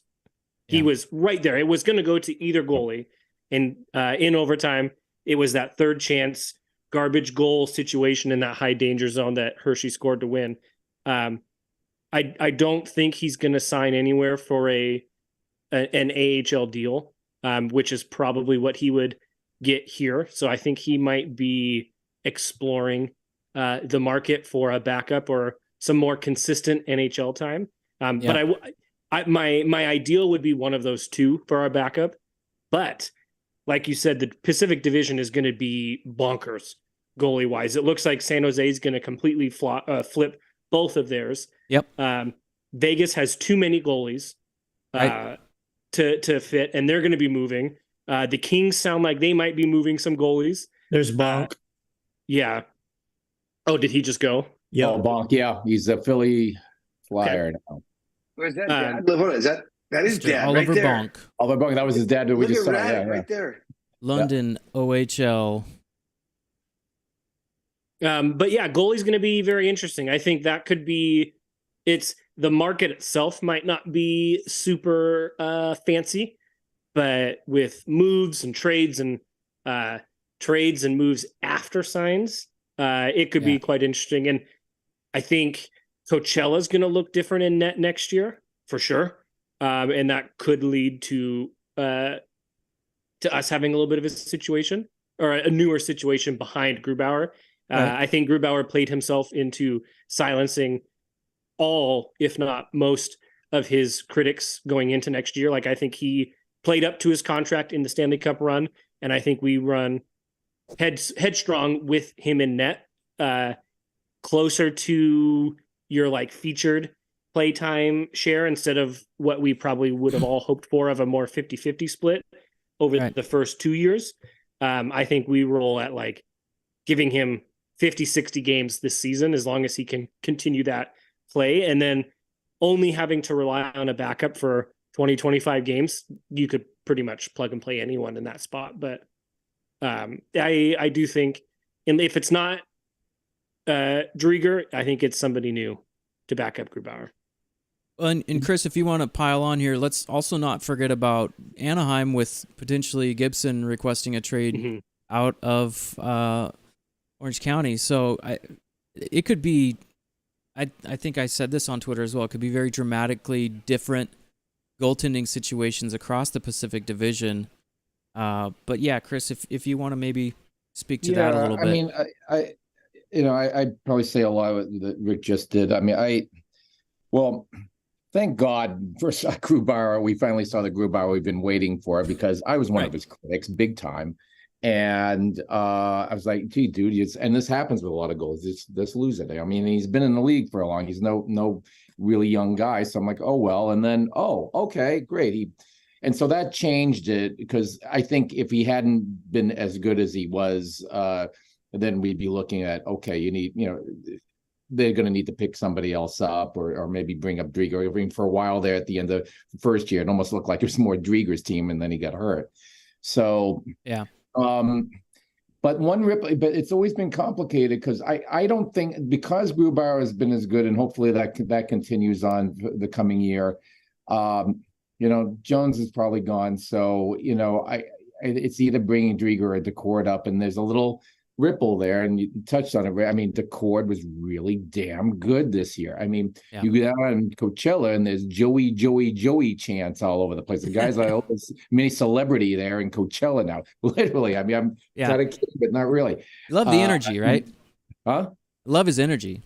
I love the guy. I love his personality. Boston boy. I always have a soft spot for them. But I mean, he's a great kid, and and Jim and I have talked to him many times. Like, he may be one of those AHL lifers who gets a little cup of coffee once in a while in the NHL. But now I don't know. Yeah. Obviously, his confidence is soaring. He played so well. Top 3-4 goalie in all of the AHL, easy. So, and that's nice. That's a nice problem to have. Do you bring up Drieger or you trade him, or Decord? I'm feeling okay with either of those guys being back up. Yeah. And there we go. And then Coachella. And there's a lot of other guys that, could sign or whatever, or young guys. And then we did, we got some guys that are they're standing by to move up, or we can pick somebody else up. It'll be interesting seeing. And then, division wide, I don't have anything more to say about the other teams, other than it's interesting. And we see this all over the NHL all the time. You think there's this one goalie that, oh my God, he's just unstoppable. He's going to be better next year. And then they come back down to earth, and I'm thinking of Travis Demko and Markstrom. Didn't have great. I mean, granted, Demko was hurt for part of it, but not lights out guys. Granted, it depends on the team you have around you, and there's a lot of other aspects. But neither of those teams really scare me that much on behalf of this Kraken. So anymore, like those particular goalies. So, and I think it will be interesting to see. I mean, we don't know what's going to happen, but there's got to be a lot of shuffle around. Vegas has a bunch of good goalies. Where's some of those guys going to go? Maybe there's fallout there. It spills over to another team within the division. I think, kind of like Rick mentioned, having Grubauer continue to play strong will definitely take pressure off of, a Joey if he does come up and it ends up being him or Drieger. As Drieger kind of tries to continue to find his groove coming off of that injury. So a really healthy, steady Grubauer will go a long ways, I think, for the Kraken in figuring this out. I personally, and I think Ty maybe shares this opinion a little bit, I'm not completely sold on Joey Decord yet. I know he's done amazing at the AHL level. I do have my concerns at the NHL level. Some of the things I've seen, and he was much better this year, but can get a little wild in net sometimes. Sometimes the stick handling is great. Sometimes not as great. But Yeah, It- and it's that's a just one fair of those- point. You can get away with that in the AHL a lot easier than the NHL, of course. So, Yeah. Yeah, I think he's only had one game at the NHL level where he didn't let in at least 4. Yeah. So it's obviously you don't like that a ton, Right. but yeah, it's a unique situation for sure. It's going to be and, exciting to Those see. games.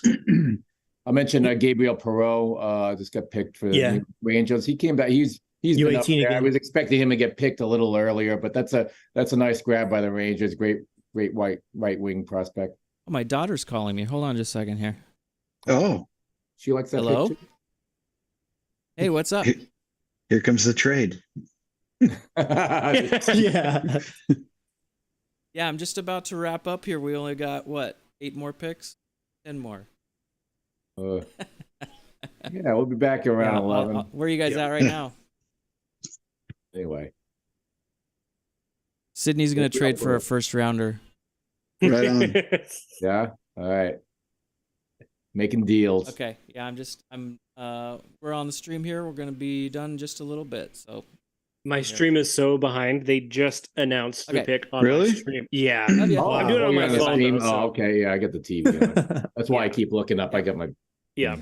So sorry, I don't have any big breaking news from that. They were just curious what I was cooking for dinner, and I was like, Oh. well, I Well, mean, that's great. Hey, that's perfect. It's preparation for. I'm using that as a segue. I got a Blackstone for Father's Day this year, ooh, and Oh, if you guys don't have a griddle or a Blackstone, you need to get one. It changes your life. I've heard Really? good things about these. I don't have one. It is everything, absolutely everything. I'm not normally one. I guess I should say previously, I had not been much of a cook or much of a person to do anything besides like, oh, let's put steaks or chicken on the grill. Yeah. I've cooked like 5 or 6 times in like the last week with it. So what was the Mhm. first thing you made on it? First thing we did was fajitas, Mm. which was outstanding. We went to like an actual like authentic tienda in town to get pre-made like mixture. Awesome. And then Yeah. I did pancakes a couple times. And then yesterday we did Brussels sprouts, chicken, and then I got some chorizo and I did little like tiny little slider sides patties to make my own breakfast sandwiches in the morning because we made biscuits and gravy last week and we still had some biscuits left over. So I did the griddle for the patties with the burger smash thing, and then you put them in the freezer, and then the night before take one out, put it in the fridge so it dethaws, warm it up in the microwave with the cheese on top of it so it melts that together, and then that goes on the biscuit, and it was fantastic. So Rick, We're why are you hooked. doing this to us? We're all, So your address is what? Rick? Yeah. Oh yeah. And so I have the grill outside. I've got the Blackstone there, and hopefully by the end of summer we'll also get a pizza oven. And then I've told my wife that Oh, that God. little section of our back patio is my cooking section, and I'll never have to come inside to cook ever. But I'll cook a lot. It'll just be always outside. that sounds awesome. Yeah, big fan. I've been trying to. So we had to delay it, but we're gonna try to do some sort of outdoor kitchen setup at the place here. But I like hearing these different appliance ideas because I've actually watched a lot of YouTube videos. That's a fun rabbit hole to go down if you're bored. Go check out like outdoor kitchen setups and all the crazy things you can find in that realm. But yeah, that's great. Maybe I don't know. Go around the horn here. Any other cool summer stuff going on for you guys? Ty, you're kind of quiet. We'll maybe go over to you for a minute. What's your what are you cooking here in the summer? What's on your schedule? What's on my schedule? Yeah. I have hockey training camp 2 nights a week. That's my schedule. So you're just eating shaved ice at the rink. Yeah. So we're the last one we did, we're like, okay, let's do Mohawk drills. And I'm like, oh shit, dude, I haven't done a Mohawk in a long time. So I spent some time working on it today. I got it back. So it's pretty Nice. funny to go and do like the C turns and stuff like that. Anything crossovers, I'm dialed. Yeah. We start doing like Mohawks and 1 foot stops. It's like, come on, dudes, really? Like, I'm 35, Yeah. kind of overlooking cool going to the bench. I don't care for 1 footed stops. Like, They do look really cool when they go. I was never able to Yeah. do it. I just didn't have it down. But back when I played in the D leagues in Spokane, Washington, a long time Oh, yeah. ago. Actually, no. So- I think we made it up to the C leagues one year. But yeah.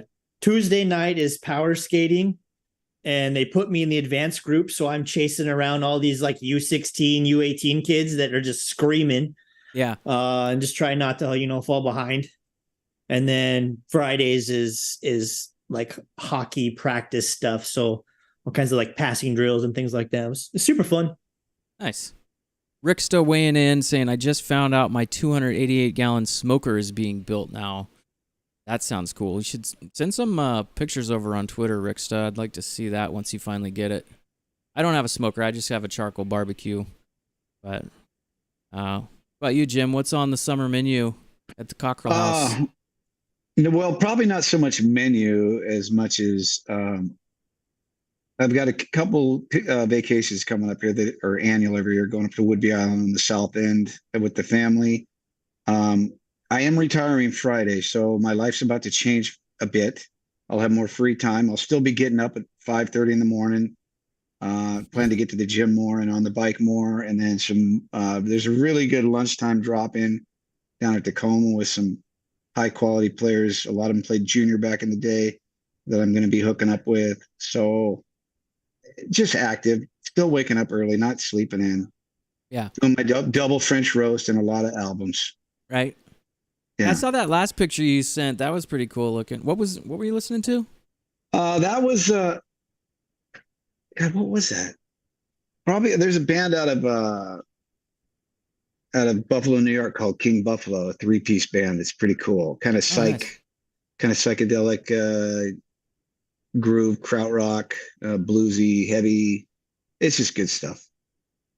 Pick in for Nashville at 24 is Tanner Mullendijk. Mullendijk. Another Mullendijk. WHLer. Another Saskatoon. NHL and a defenseman. We're a defenseman here.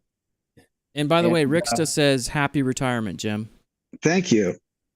It's it came all of a sudden. It's so weird. I mean, I'm of retirement age, but you look back 10, 15 years ago, you start thinking about, oh God, what am I going to do? Blah, blah, blah.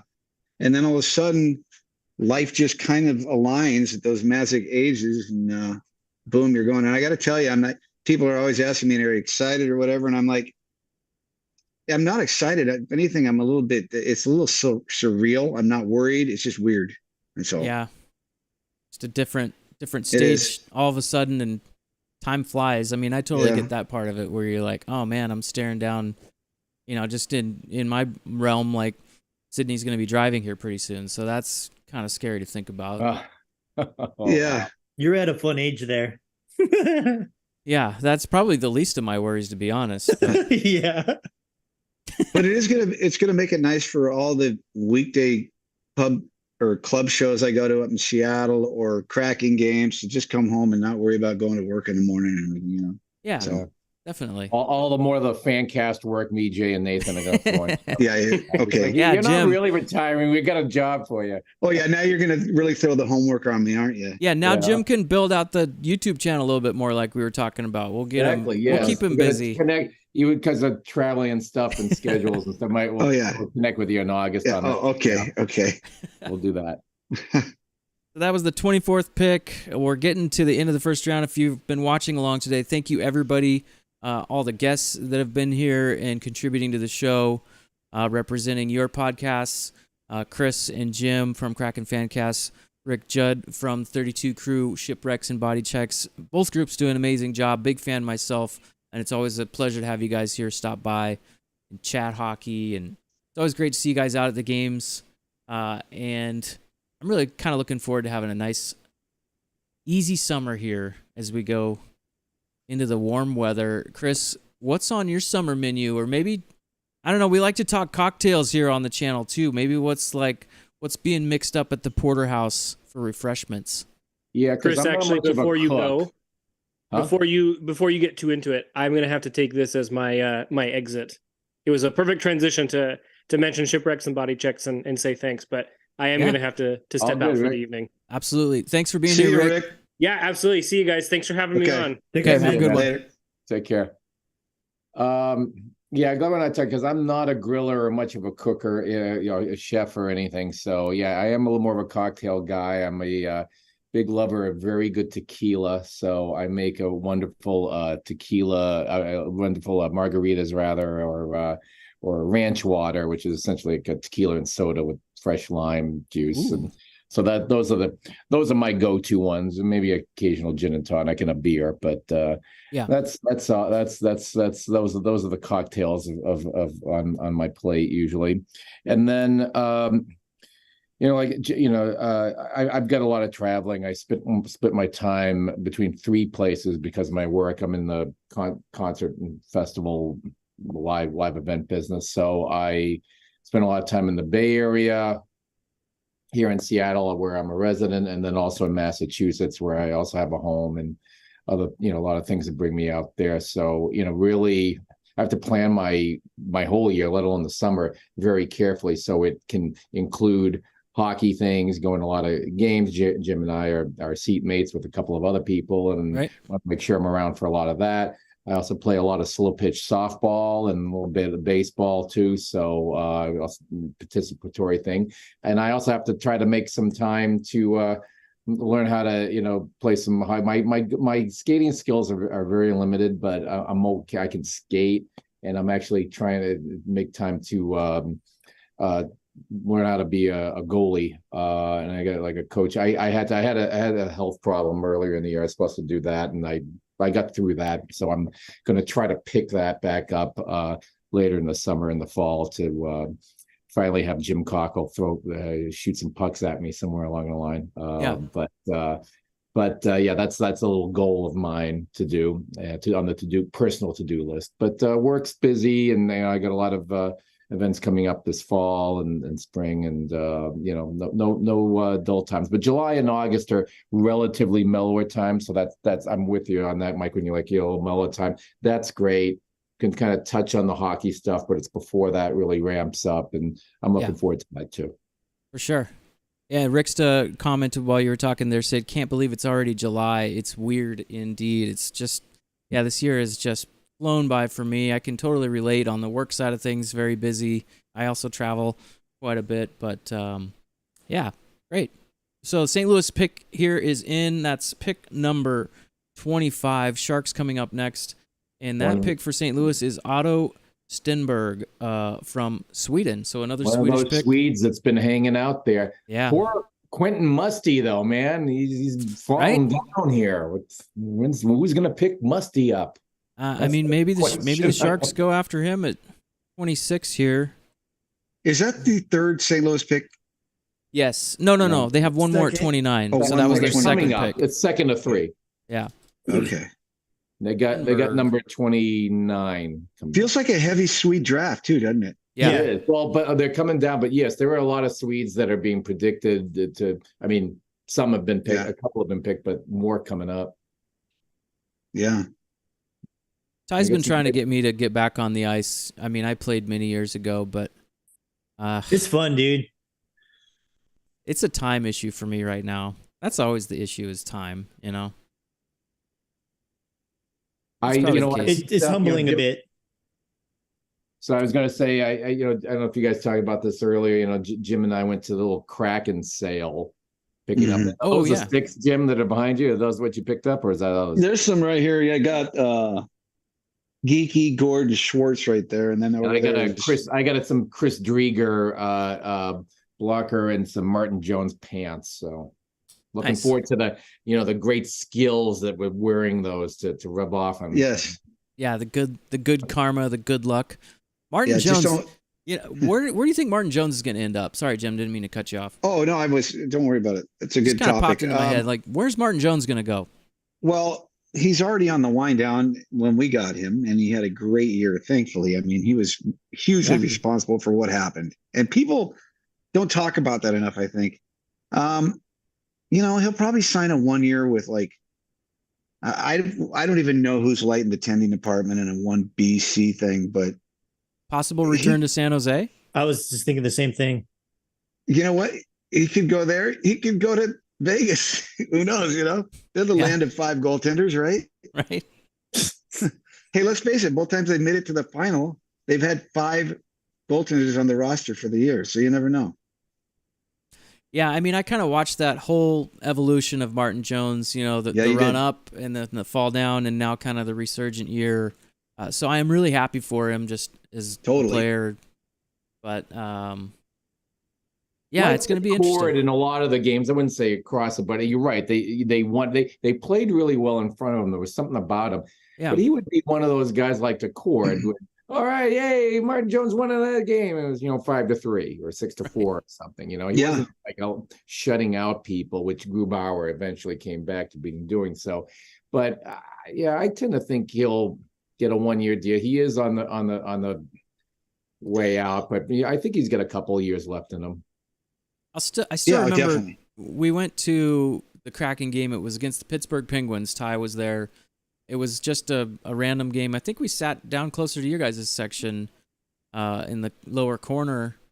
And, I mean, they won that game, and they beat the Pittsburgh Penguins, and the crowd was going crazy. But Martin Jones, I think that was the game I really realized, like, oh my gosh, this guy has really kind of climbed his way back, and he dominated. I mean, he was just making huge save after huge save. So, we'll see. It's like you guys said, he's kind of on that sunset tour. It feels like maybe 1-year deals from here forward, but good to see him.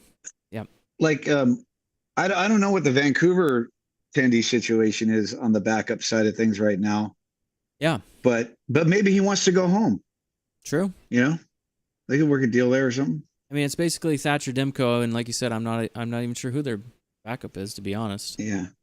I'm forgetting his name. Maybe he wants to get home. I know he loved coming to Seattle because it was close to home, So we got the Sharks here at pick 26. Just a big thanks again to everybody for being here, watching, whether you're tuning in now, earlier, maybe you're watching the replay. But yeah, this has been probably the longest stream I think I've ever done. We're at 2 hours, 53 minutes. So thanks, guys, for being a part of it. And, feel free to drop off if you need to. I got another 5 minutes. I'm still hoping where Quentin Musty gets picked while we're still on here. Yeah, Musty. You know what? Get a Musty jersey just for the hell of it. What the hell? Heck yeah, man. Where he ends up. God. Oh, that's funny. Ty, we're gonna talk about your flying here in a second, so get ready. That's for that. Greer's son, isn't it? It is. Yeah. That's cool. I loved watching Mike Greer for the Sharks. I was a big fan of Mike Greer, man. Yeah. He scored a big goal in the Stanley Cup Finals. I'm not sure if you remember that one. And he also did us in 2012. Yeah. When Holtby's rookie year. Oh, that's right, because he went out to play for the Caps. Isn't that him? There you go. Yeah, Musty. You got Musty. That's a good omen for you, San Jose boy. Oh my God, that's great. Musty looking good in his blue jacket there. Oh God, you better go out and get his young gun card as soon as you can. There you go. Quentin Musty. Sudbury. Oh, that's finally fantastic. Picked here at 26 for the Sharks. Out of Sudbury. Yeah, many good players have rolled out of there. Yeah. It's my sister's neighbor for years in Winchester, Murray for the Bruins. He played there. He played for Sudbury. Murray did. He did. Remember? Yeah, he was back and forth between the LA and Bruins in his career. Yeah, I don't know who Murray is. I didn't know Glenn Murray. He was I met him in the backyard. He lived right behind my sister. He's a really good dude. Oh, very cool. He's a Sudbury Wolf too. And when they drafted him, he was supposed to be a Cam Neely type replacement, power forward. He had a great career. It wasn't Neely-like, but if you look at his numbers, they were great. And of course, in Bruins fashion, they traded him when he was kind of peaking. And I'm like, oh my God, what are you doing? Kind of like the Joe Thornton thing, right? Yeah. Yeah. Yeah. Well, he comes back any later, but yeah. There you go. Quentin Musty, American kid, Hamburg, New York, 6'2", 200, big kid. Dude, he might be. You're gonna have to keep an eye on him, Mike. Oh, I will. Yeah, I still keep my eye on the Sharks. They weren't a whole lot of fun to watch this year. This year was pretty terrible, but yeah. Definitely got that special place in the heart, Absolutely. Ricksta commented too, said Jonesy turned it up when he was needed after that stretch, though. So yeah, but Jones filled in right when we needed him to, and it allowed Grubauer to get healthy. And and Grubauer, as Grubauer was getting hot, Jones was going down, so the timing was perfect, right? Yep. Yeah. Because then you didn't end up at the end of the season with like this crazy huge goalie controversy going into the playoffs and a shaken confidence with Crew or any of that, right? It just worked out. Yeah, because before that, I felt for a while, even when it was like kind of they were both a little even, it felt to me like, wow, we've got two solid backup goalies. That's what they felt like. Yeah. And then Grubauer, then we got the Grubauer we've been waiting for. But it was just like these guys are okay, but they don't neither, gave me a ton of confidence, even when they were in front of Jones. But then it was like, okay, then you're right, Jim, just the stars aligned on the timing. Yeah. And the Kraken, similarly to the Panthers, just got hot at the right time. And we had a nice surprise there. A lot of that was such a great run, man. It was absolutely. And you knew as soon as they made it, you knew that the fan base was going to grow like 50% overnight, and it did. It was pretty crazy. I mean, everybody at work was talking about it. Everybody was just like amazed, like they can't wait again. That's why the Coachella thing took off, like we were talking earlier. They set attendance records in Coachella in the totally. Attendance records. I know. It was so funny, like when they'd say at the start of the broadcast, and it's sold out. I was like, duh, you're in the playoffs and you're in the finals, man. Of course it's sold out. But it's such a new thing there. When they said this is amazing first-year team, there's always, I put a little asterisk in that because, I mean, the average fan or people don't know that a lot of those guys played together in Charlotte. So it wasn't like they exactly each other. Yeah, exactly. Milesma was even there as an assistant. But be that as it may, that was still amazing. Yes. And again, with just such great picks and everything. I mean, the team's just so stacked. And they got on a roll. And Calgary Wranglers, too, actually. They were new. Yes. They were in the mix there, too. So... But the fan base, because I follow a number of them on social media pages, and great fans of people. I'm some new hockey, and because obviously you have expats and retired people who kind of go down there, but starving for sports there and a hyped kind of thing that's not a showy, whatever, Palm Springs typical thing. And there's a lot of golfing there, of course, but something that's a spectacle like that, and and it's a little bit like, I forget the old, which hockey entrepreneur said it back in the day. I don't know if it was WHA. It was just like, just give me a chance to get these people at the arena to catch one game, and I'll hook them in. I got to figure out who I read that. It was right. I just got to get them in the arena once, and I will hook them in. And he was right. It was some successful person. And that's the thing what you see with these teams, that go in these odd places. Oh, that's not going to work. Yeah, it can work. As long as your arena isn't in a good spot, not near what the Arizona Coyotes have done and stuff, but it's in a good spot, and you've got a bigger, growing population down in Arizona like you do in Vegas. In a lot of ways, it makes sense, but obviously it helps that they were so good. But people are hooked in, and I just see how giddy so many of the fans are on social media. It's wonderful.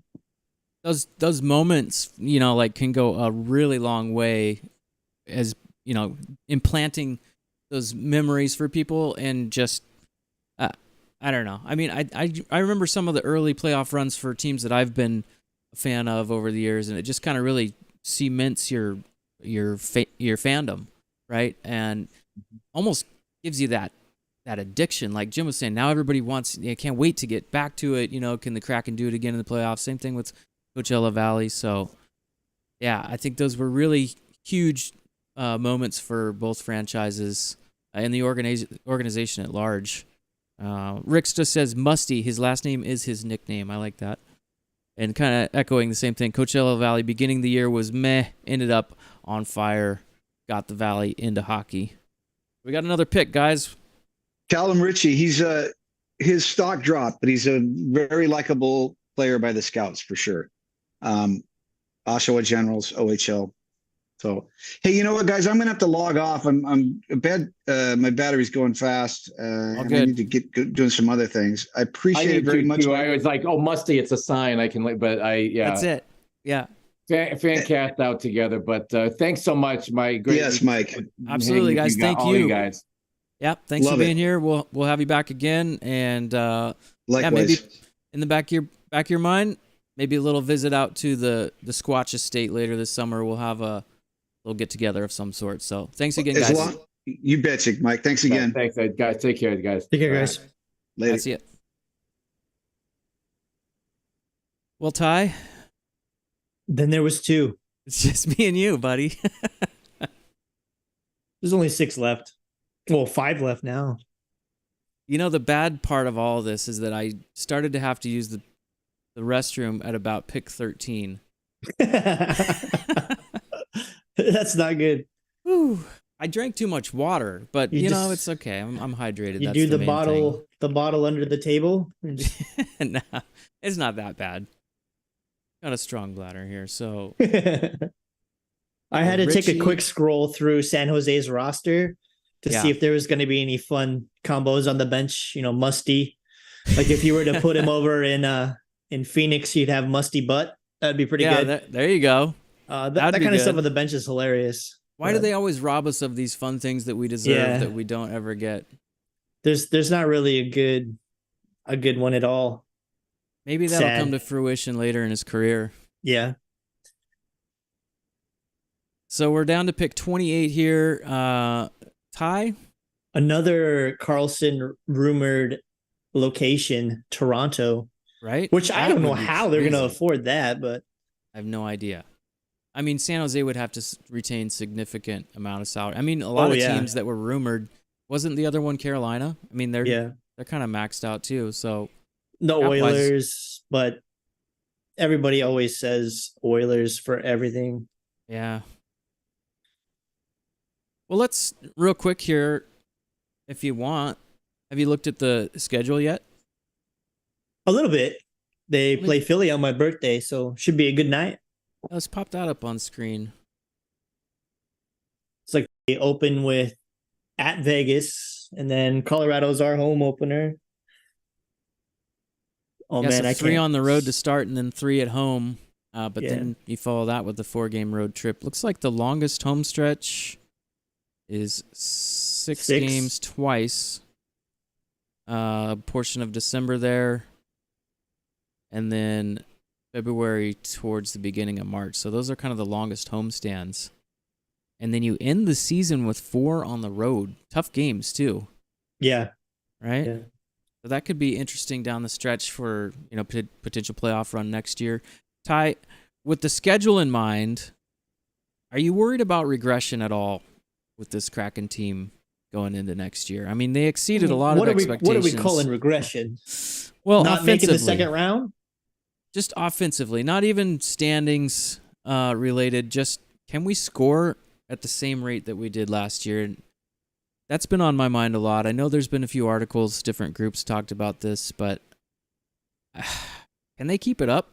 Score by committee. I mean, obviously, I hope so. Yeah. But I am kind of. I think Bjorkstrand's going to go wild next year. Like he started to kind of get in his little groove. The way he's clicking with that line, the shot he has. He's got the Bauer agent now that seems to be working pretty well, except for when it breaks. Yeah. But yeah, I think he's gonna really turn stuff up next year. He's gelled with the boys now. He's in. The dude's nasty. Yeah. This is so hard to say. Like, I think I hope for this thing's sake that they just go absolutely wild and this is going constantly. And while I'm at games, I get text messages about I hate your light. Yeah. You said there's only She's one got volume headphones setting? on. Oh, she can't even hear you. Yeah. She's right behind me, so I thought maybe she would hear me talking trash. I don't honestly think we're going to have to worry about Spronger regressing because I don't think he's going to be on the roster next season. That's Yeah. my opinion. I love Spronger. I hope we can keep I him just around think- somehow, but is there even room for him if some of the young guys move up? Arbitration wise, man, this dude's scary. Yeah. And I There's actually a couple people, if you really want to talk about regression, like look who showed up in the playoffs versus who didn't. There was some interesting people that showed up in the playoffs. Like Geeks showed up pretty good in the playoffs, where he was kind of regular season. Right. Sprong was non-existent in the playoffs. Winberg too. Winberg had a great playoffs. I mean, how many times have I sit there and just been like, I can't stand Winnie, like shoot the puck, losing my mind. Yeah. And then he starts making these defensive plays, and I'm just like, damn, okay, I get it. Like in a playoff situation, yeah, he's pretty valuable. So we got the Toronto pick in here at 28. Cowan. We're almost to the end of the first round. It's Easton Cohen, right wing from London of the OHL. A lot of London. They're the Knights, right? Coming out. They always have strong teams up there. Yeah. I think they got a pretty healthy budget, if I remember right. Good pipeline coming through there. Update the board here as we go. Ty, are you been flying your plane anywhere? Just up getting hours, basically, getting ready for check rides. So now do you own a plane, or do you lease? Yeah, that's what I figured. Planes are expensive, aren't they? Some of them are. So I think I'm gonna do a 401k loan to buy a plane, because then if I happen to bury it in, I'm not gonna need a 401k. I mean, that's a good way to hedge it, right? I'm not really planning on burying it in, but oh, I just heard the door downstairs, so that means the ladies are home. You never know, we might get a lady Squatch sighting. But so we're almost at the end here. St. Louis, it's so close. Carolina, Colorado, and Vegas to round things out in the first round. I'm not going to be live for the second round tomorrow. I'm going to just kind of enjoy that. Plus, I'm going to be at work, because I think isn't it a little bit earlier in the day, or is it still at? Let's see, what time is the draft? I have no idea. I don't really get super excited about the draft stuff. Like, it's cool to see these kids have their moments and get signed and take that next step. Yeah. But most of the time you don't see them for years, and I don't know. No, I think you're right. The best part of it for me too, and Nicole's the same way with this. She loves kind of seeing the guys have that moment with their, all the hard work and with their family and everything. So round 2 starts at 11 a.m. Eastern on NHL Network. So that's 8 a.m. tomorrow morning. So I definitely won't on the live stream. Be a busy that one. I'll busy morning. Working. Yeah. Got 3 picks in the second round.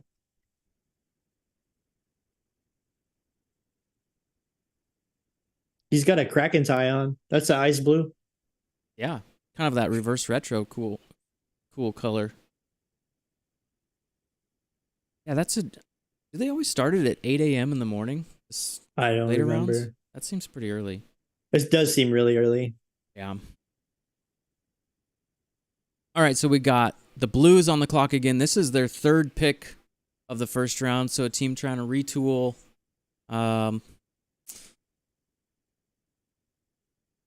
See what they can do coming up this season. Carolina, another interesting team. They felt like they had the right ingredients, but then they just kind of fell off in the playoffs. Did you watch the Canes much? Yeah, in the playoffs? It's so interesting to watch, because they kind of did the same thing last year. Like, they're just a juggernaut, and then all of a sudden they can't adapt to a series and they get spanked. I don't understand it. It's just like hitting a wall. Yeah. We need Brian for this, because he's obviously the Caniac here. So yeah. But yeah, it just feels like they have good momentum, they have good things going for them, and then all of a sudden just smack right into a wall, and that's it. Did you see his question that he sent in the chat? He was talking about, 2 to 3 years from now, who are going to be the 4 centers down the middle for the Kraken. Oh, yeah, I did see it's that. a tough answer, because the Super Kraken tough. you've got the utility players and they move guys around and stuff, but Yep. I don't know. Do you want to maybe give a shot at that question? The centers. I mean, obviously, Matty, that's the easy one. Shaner should be up there at that point. Yeah. I mean, who else is there? I mean, I guess Yanni Gord's a center, right? But yeah, I think that's in his into contract. What's Gordo's contract? He's got, I think, 2 more years? Let's see. I'll go to Cap Friendly real quick. Yeah. I do have a browser set up. We could actually pop it up on the screen. It's going to be hard to see, though. Yeah, it's not going to show up. Him and, like, Ebbs and those kinds of guys are getting close. Yeah, Gourds goes through... He's a free agent 2025. Into 2025. Yeah. I don't know anybody that doesn't like Gordo, so... Yeah, it would be. I'd be hard pressed to say Winberg's going to be here 2 to 3 years from now. Yeah, unless maybe he shows. So when he's a UFA next year. Yeah. So this is Winnie's last year with us at 4-5. This upcoming season, obviously not right now. Gorky, we got locked for a little bit. Shortsy, we got locked for a little bit. Canner, we got locked for a little bit. And Canner's played on the left side a lot too. So it's like, I don't know. What is a center on the Seattle Kraken? It's a very flighty thing to try to answer, but yep. That's a tough one. I was struggling with that when he asked the question. It's an easy question to ask and not a fun one to answer. Oh, I missed a few of Donnell's comments back here. Sorry, Donnell, if you're still watching. But he was asking about reverse retro jerseys. So we'll get to that. Again? Yeah. They're gone. It's over. Well, it had to do with the Winter Classic, too. So let's go to this pick real fast. 29. We're almost at the end of the first round. St. Louis Blues take Theo Lindstein. That's the other defenseman we were talking about earlier. Another Swedish player.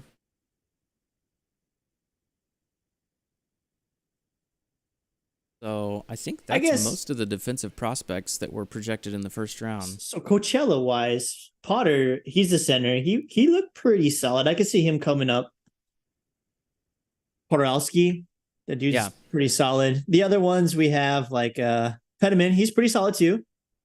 Shaner obviously was down there. I pulled up the Coachella roster because I was like trying to think. Ian McKinnon. Yep. True's on there. I won't say anything about True, what I actually think, because there's too many Thunderbirds fans. Well, I mean, I think it's fair. I see the same thing. I love True. There's the sentimentality there because the run that they had. Yeah. And he had the game, the game-winning clinching goal, right? So I hope the best for him, but I haven't seen it yet in the NHL attempts so far. AHL-wise, not impressed. Like he's a pretty big dude. He's 6'5", so he should have like pretty dominant possessiveness. And I've seen him kind of get tore up on the boards and stuff as far as like puck battles and things like that. So I don't know. I was really bummed out because I had a really awesome Alex True meme queued up for the Firebirds if they had won that game, but it's a tweet that you'll never get to see, unfortunately. I have a lot of those. The worst part of that, Ty, is that when you write those drafts, you feel like you're jinxing things. But I don't know. If you do Twitter enough, you kind of have to have some drafts on deck for stuff. Did we talk about extending Olofsson at all?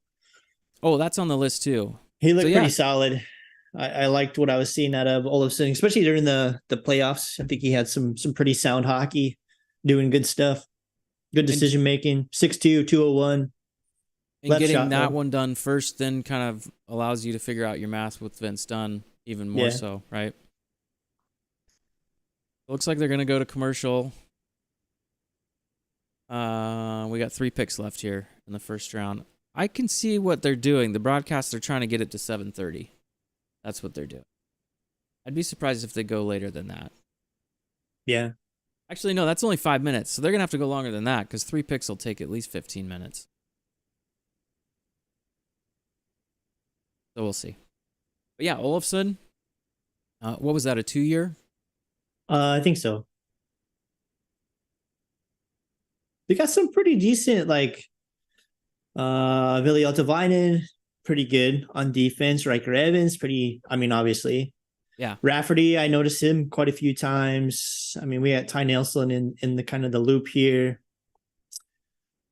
Tennyson, kind of I think he's a career AHLer there.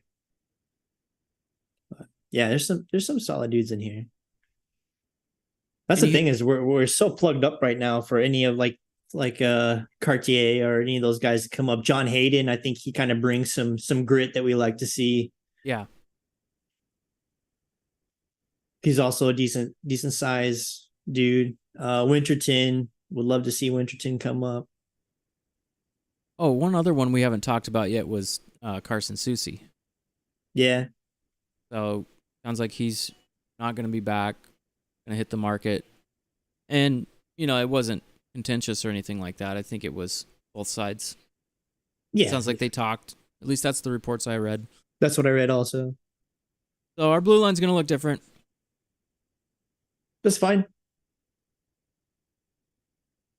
Yeah, Soucy's an interesting one because there's a handful of games where you're just like, oh my gosh, this guy has no discipline whatsoever, doing horrible penalties and things like. I was going to say a different word, but I changed my mind. But yeah, not the brightest at times. So Jim talks about this all the time. It's like you see lots of turnover, bottom six every year. Every team goes through it.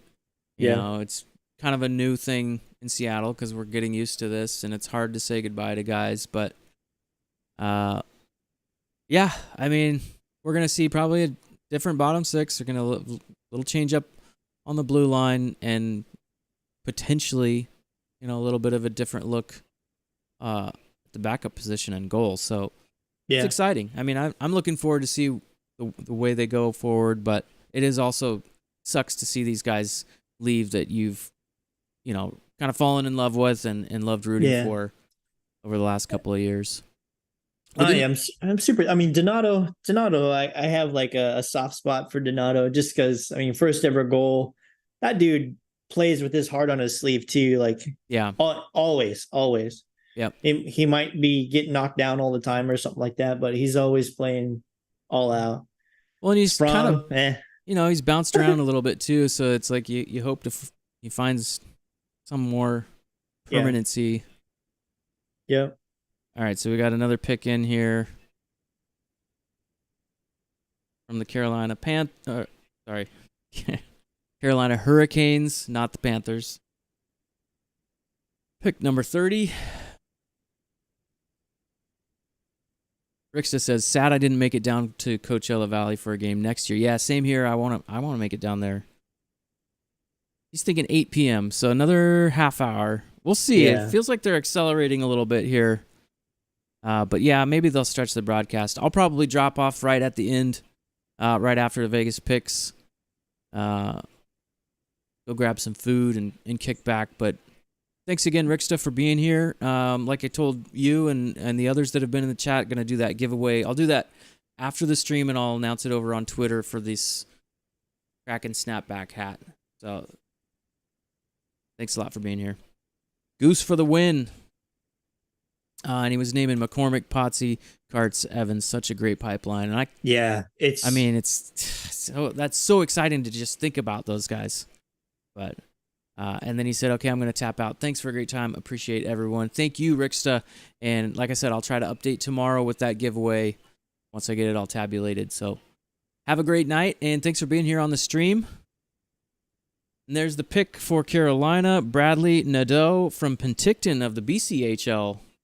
I think the Wenatchee Wild current, before they're changing, that's a BCHL team, isn't it? I think so. Yeah. It sounds right. 160 pounds, 5'10", 45 goals, 68 assists in that league in just 54 games. So pretty explosive at that level just in the last season. So Bradley Nadeau, pretty great numbers. Led the BCHL in scoring with 113 points. Man, they already got their stuff updated to WHL. They're ready to go. Nice. It was BCHL, yeah. Yeah, okay. All the way down to the bottom. Yeah, that's going to be really cool to have that additional team in the middle of the state now. So you got the Tri-City Americans, Spokane Chiefs, you got the Everett Silvertips. Seattle Thunderbirds, and not too far to the south, Portland Winterhawks. So really a massive amount of WHL teams in our region here that are all basically within driving distance, right? Yeah. Yeah. That's awesome. It's pretty awesome. You could just go on a WHL tour for a couple of weeks and take it all in. It's definitely fun getting to WHL. I mean, it's a lot more of a drive for you than it is. Like for me, it's 15 minutes right down the freeway and I'm there. Yeah. So I've actually contemplated season tickets. I don't know. It's kind of a weird fan base. I haven't clicked with it yet. Which one? Sorry. With Portland, since I'm in Vancouver. Well, all the more reason to be a Thunderbirds fan, Ty. It's, but like growing up as a Chiefs fan, like the Thunderbirds, there was just a hatred for that was back when they would just like be bruisers, man. They were like a goon squad. That was what the Thunderbirds were. There'd be like 10 fights in a game and they would just goons. Yeah, I mean, I remember watching the Chiefs when Mike Babcock was the coach. Yeah, I was gonna wonder, like when the Blue Jackets were on the board, I was wondering if you were gonna segue to Babcock at all. I was like, oh, I should have, but I was probably focused on the pick a little too much. But that's gonna be interesting, right? Columbus. Yeah, we'll see. Goudreau responds to angry people, apparently. Yeah, I feel like that could go one of two ways. I don't think there's going to be any in between on that one. Yeah. I might be too old school hockey. Like, coach can yell at me. That's fine. We don't have to be friends. Well, I mean, getting yelled at's one thing, but, you know, there's that whole other layer to the Babcock story that was pretty alarming. Yeah. Let's see. I mean, he obviously knows that he's got a reputation, and a lot of people are just up in arms about him even getting a chance to come back. I think there's some worse choices for sure, but I mean, people can change. I'm not saying that he's going to, but a lot of people dismiss his ability to coach, like, oh, he had the best Red Wings team ever, blah, blah, blah. He's also got multiple, like, Canadian Olympics and stuff like that. So I don't know. Tons of experience. Yeah. All right, so Joe Sakic and the whole crew for the Colorado Avalanche will go down in history as the first team to lose to the Kraken in the Stanley Cup playoffs. Yeah, my childhood favorite team. How appropriate. Oh, so, of course, a tough one as we get towards the end. Mikhail Gulyayev. Did I get it? Sounds close. I Maybe usually just try to say it fast. I'll have Nicole come read that one real quick. Yell down at her. Can I spell that one? Gulyayev. Another Russian player. Yeah, so quite a few Russians, quite a few Swedish players. I think there was only 2 or 3 Czech players. I think we saw 3 players coming out of the NCAA, maybe 4 now if I lost count. Musty fell to the Sharks at 26. Simashev, maybe a little surprise up being picked by Arizona at 6. Other than that, pretty much everything fell in order from 1 through 5. And your Seattle Kraken, the newest squid on the squad, Edouard Saleh? Is it Saleh or Sale? Yes. All right. So I got 2 names for Nicole to pronounce after this, so we'll do some B-roll footage for that. And thanks. If you're still watching, I do appreciate it. Ty, thank you for being here for the whole thing. Yep. Got that last pick. The Vegas Golden Knights, the NHL Stanley Cup champions, their first one in their history, their second trip. Took 2 trips to get it done. Of course, famous for making it in that first year of their existence. But this team compared to that team, just, oh my God. Vegas just bullied their way to the cup, it felt like this year. Yeah, that was a really boring series. Like Florida seemed like they kind of came out and tried to to bang with the boys in Vegas was just bigger, stronger, and Yeah. it had no problem. They could play the physical game, and then they would just score on you. And the great thing about a squad like that, the way it's constructed, and granted, the controversy with salary cap, et cetera, but if you have one guy fall off, another guy steps up, and these aren't just like role players or depth players. These are superstars in a lot of cases. Yeah. And then on their back, on their blue line, great defenders, Pietrangelo, Theodore, and the goaltending came through despite all of the turnover there throughout the season.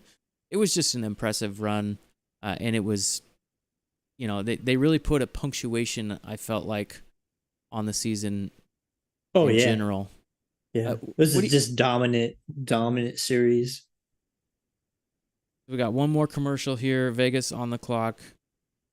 How do you see things going for Vegas next season, Ty? I don't know. I mean, these guys always seem to have something going on. So everybody says eventually it'll catch up to them. I don't know if it's going to happen next year. The Cup does tend to, some players are going to go looking for some money. Yeah. So, but if you always have that LTIR, Mark Stone basically free in the playoffs, I mean, right, that's pretty valuable. I'm not saying that Vegas is the only one to ever do that. Some of the other lightning bolt people might be a little guilty of that as well.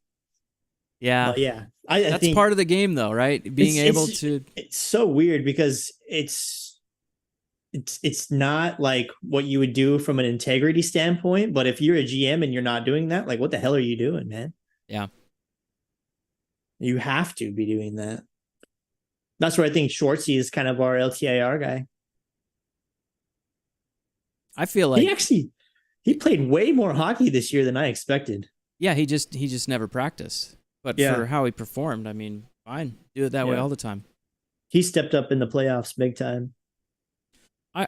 I see it for Vegas and teams that get into that situation. You may as well go all in, because if you throw all your cards on the table when you're in that window, that's really, that's what your fans want. Go for it. When you've got the opportunity, even if it's young in your franchise history, if you're at that stage, you got to go for it. You can't deny the players that opportunity to win a cup, because sometimes you catch lightning in a bottle and sometimes you've got the right ingredients and it just happens. So yeah, so what if they have to, if it's going to catch up to them, which it will, all teams go through it, but I think you have to go for it when you're in that moment as a club. I've had a good time watching like the fans of it's been a long 6 years to win the cup, and like this I've been cracking up. Like that stuff. Yeah, the sign. Because that's going to keep people up at night, dude. Some people are going to see that and they're just going to roll over, like have a big tizzy about it, and that kind of stuff cracks me up. I've seen some pretty awesome paintings of like Phil Kessel reaching out, and then Aiden Hill like looking off that. I'll see if I can find it again. It was pretty good. It was on a Vegas like Facebook thing, and I was scrolling through and it's like suggested posts, and I was like, you know what? I'm not a VGK fan at all, and this is hilarious. Yeah, absolutely well done.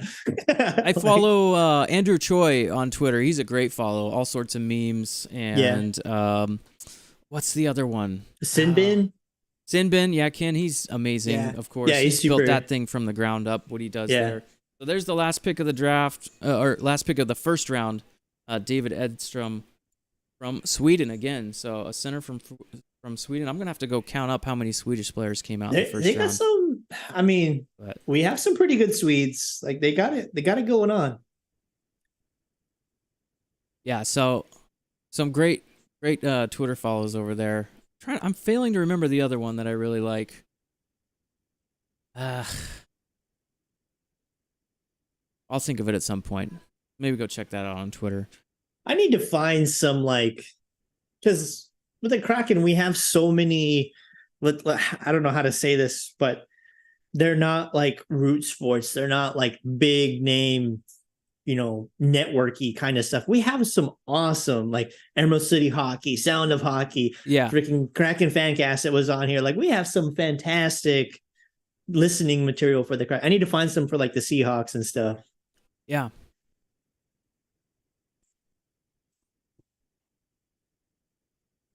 Yeah, we're pretty lucky here in Seattle with the talent we've got. But so yeah, 6'3", 185, Gothenburg, Sweden. Yep. And so that's the last pick of the first round.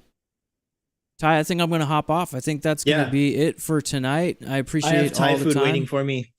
Ooh, I'm jealous. Cannibalism, Thai food, haha. Just a reminder to the viewers here that commented in the chat, I'm going to give this hat away. I'm going to go tabulate those results, and I'll let you know over on Twitter, and I'll send that over to whoever the lucky winner is. So thanks again, Ty. Thanks again, viewers. Thanks, Kraken Fancast. Rick from the 32 Crew, Shipwrecks and Body Checks. Alicia Crank, of course. Chris Porter and Jim Cockrell. I already mentioned them, but their group, Kraken Fancast. So great stream. Thank you, everybody. Thank you, Ty. Yeah, that's going to be it for tonight, and I'm going to log out, so I won't see you in the green room. All right, thanks, Ty. Oh, yeah, Gary's going to close things up. I got Ty in the background now, but...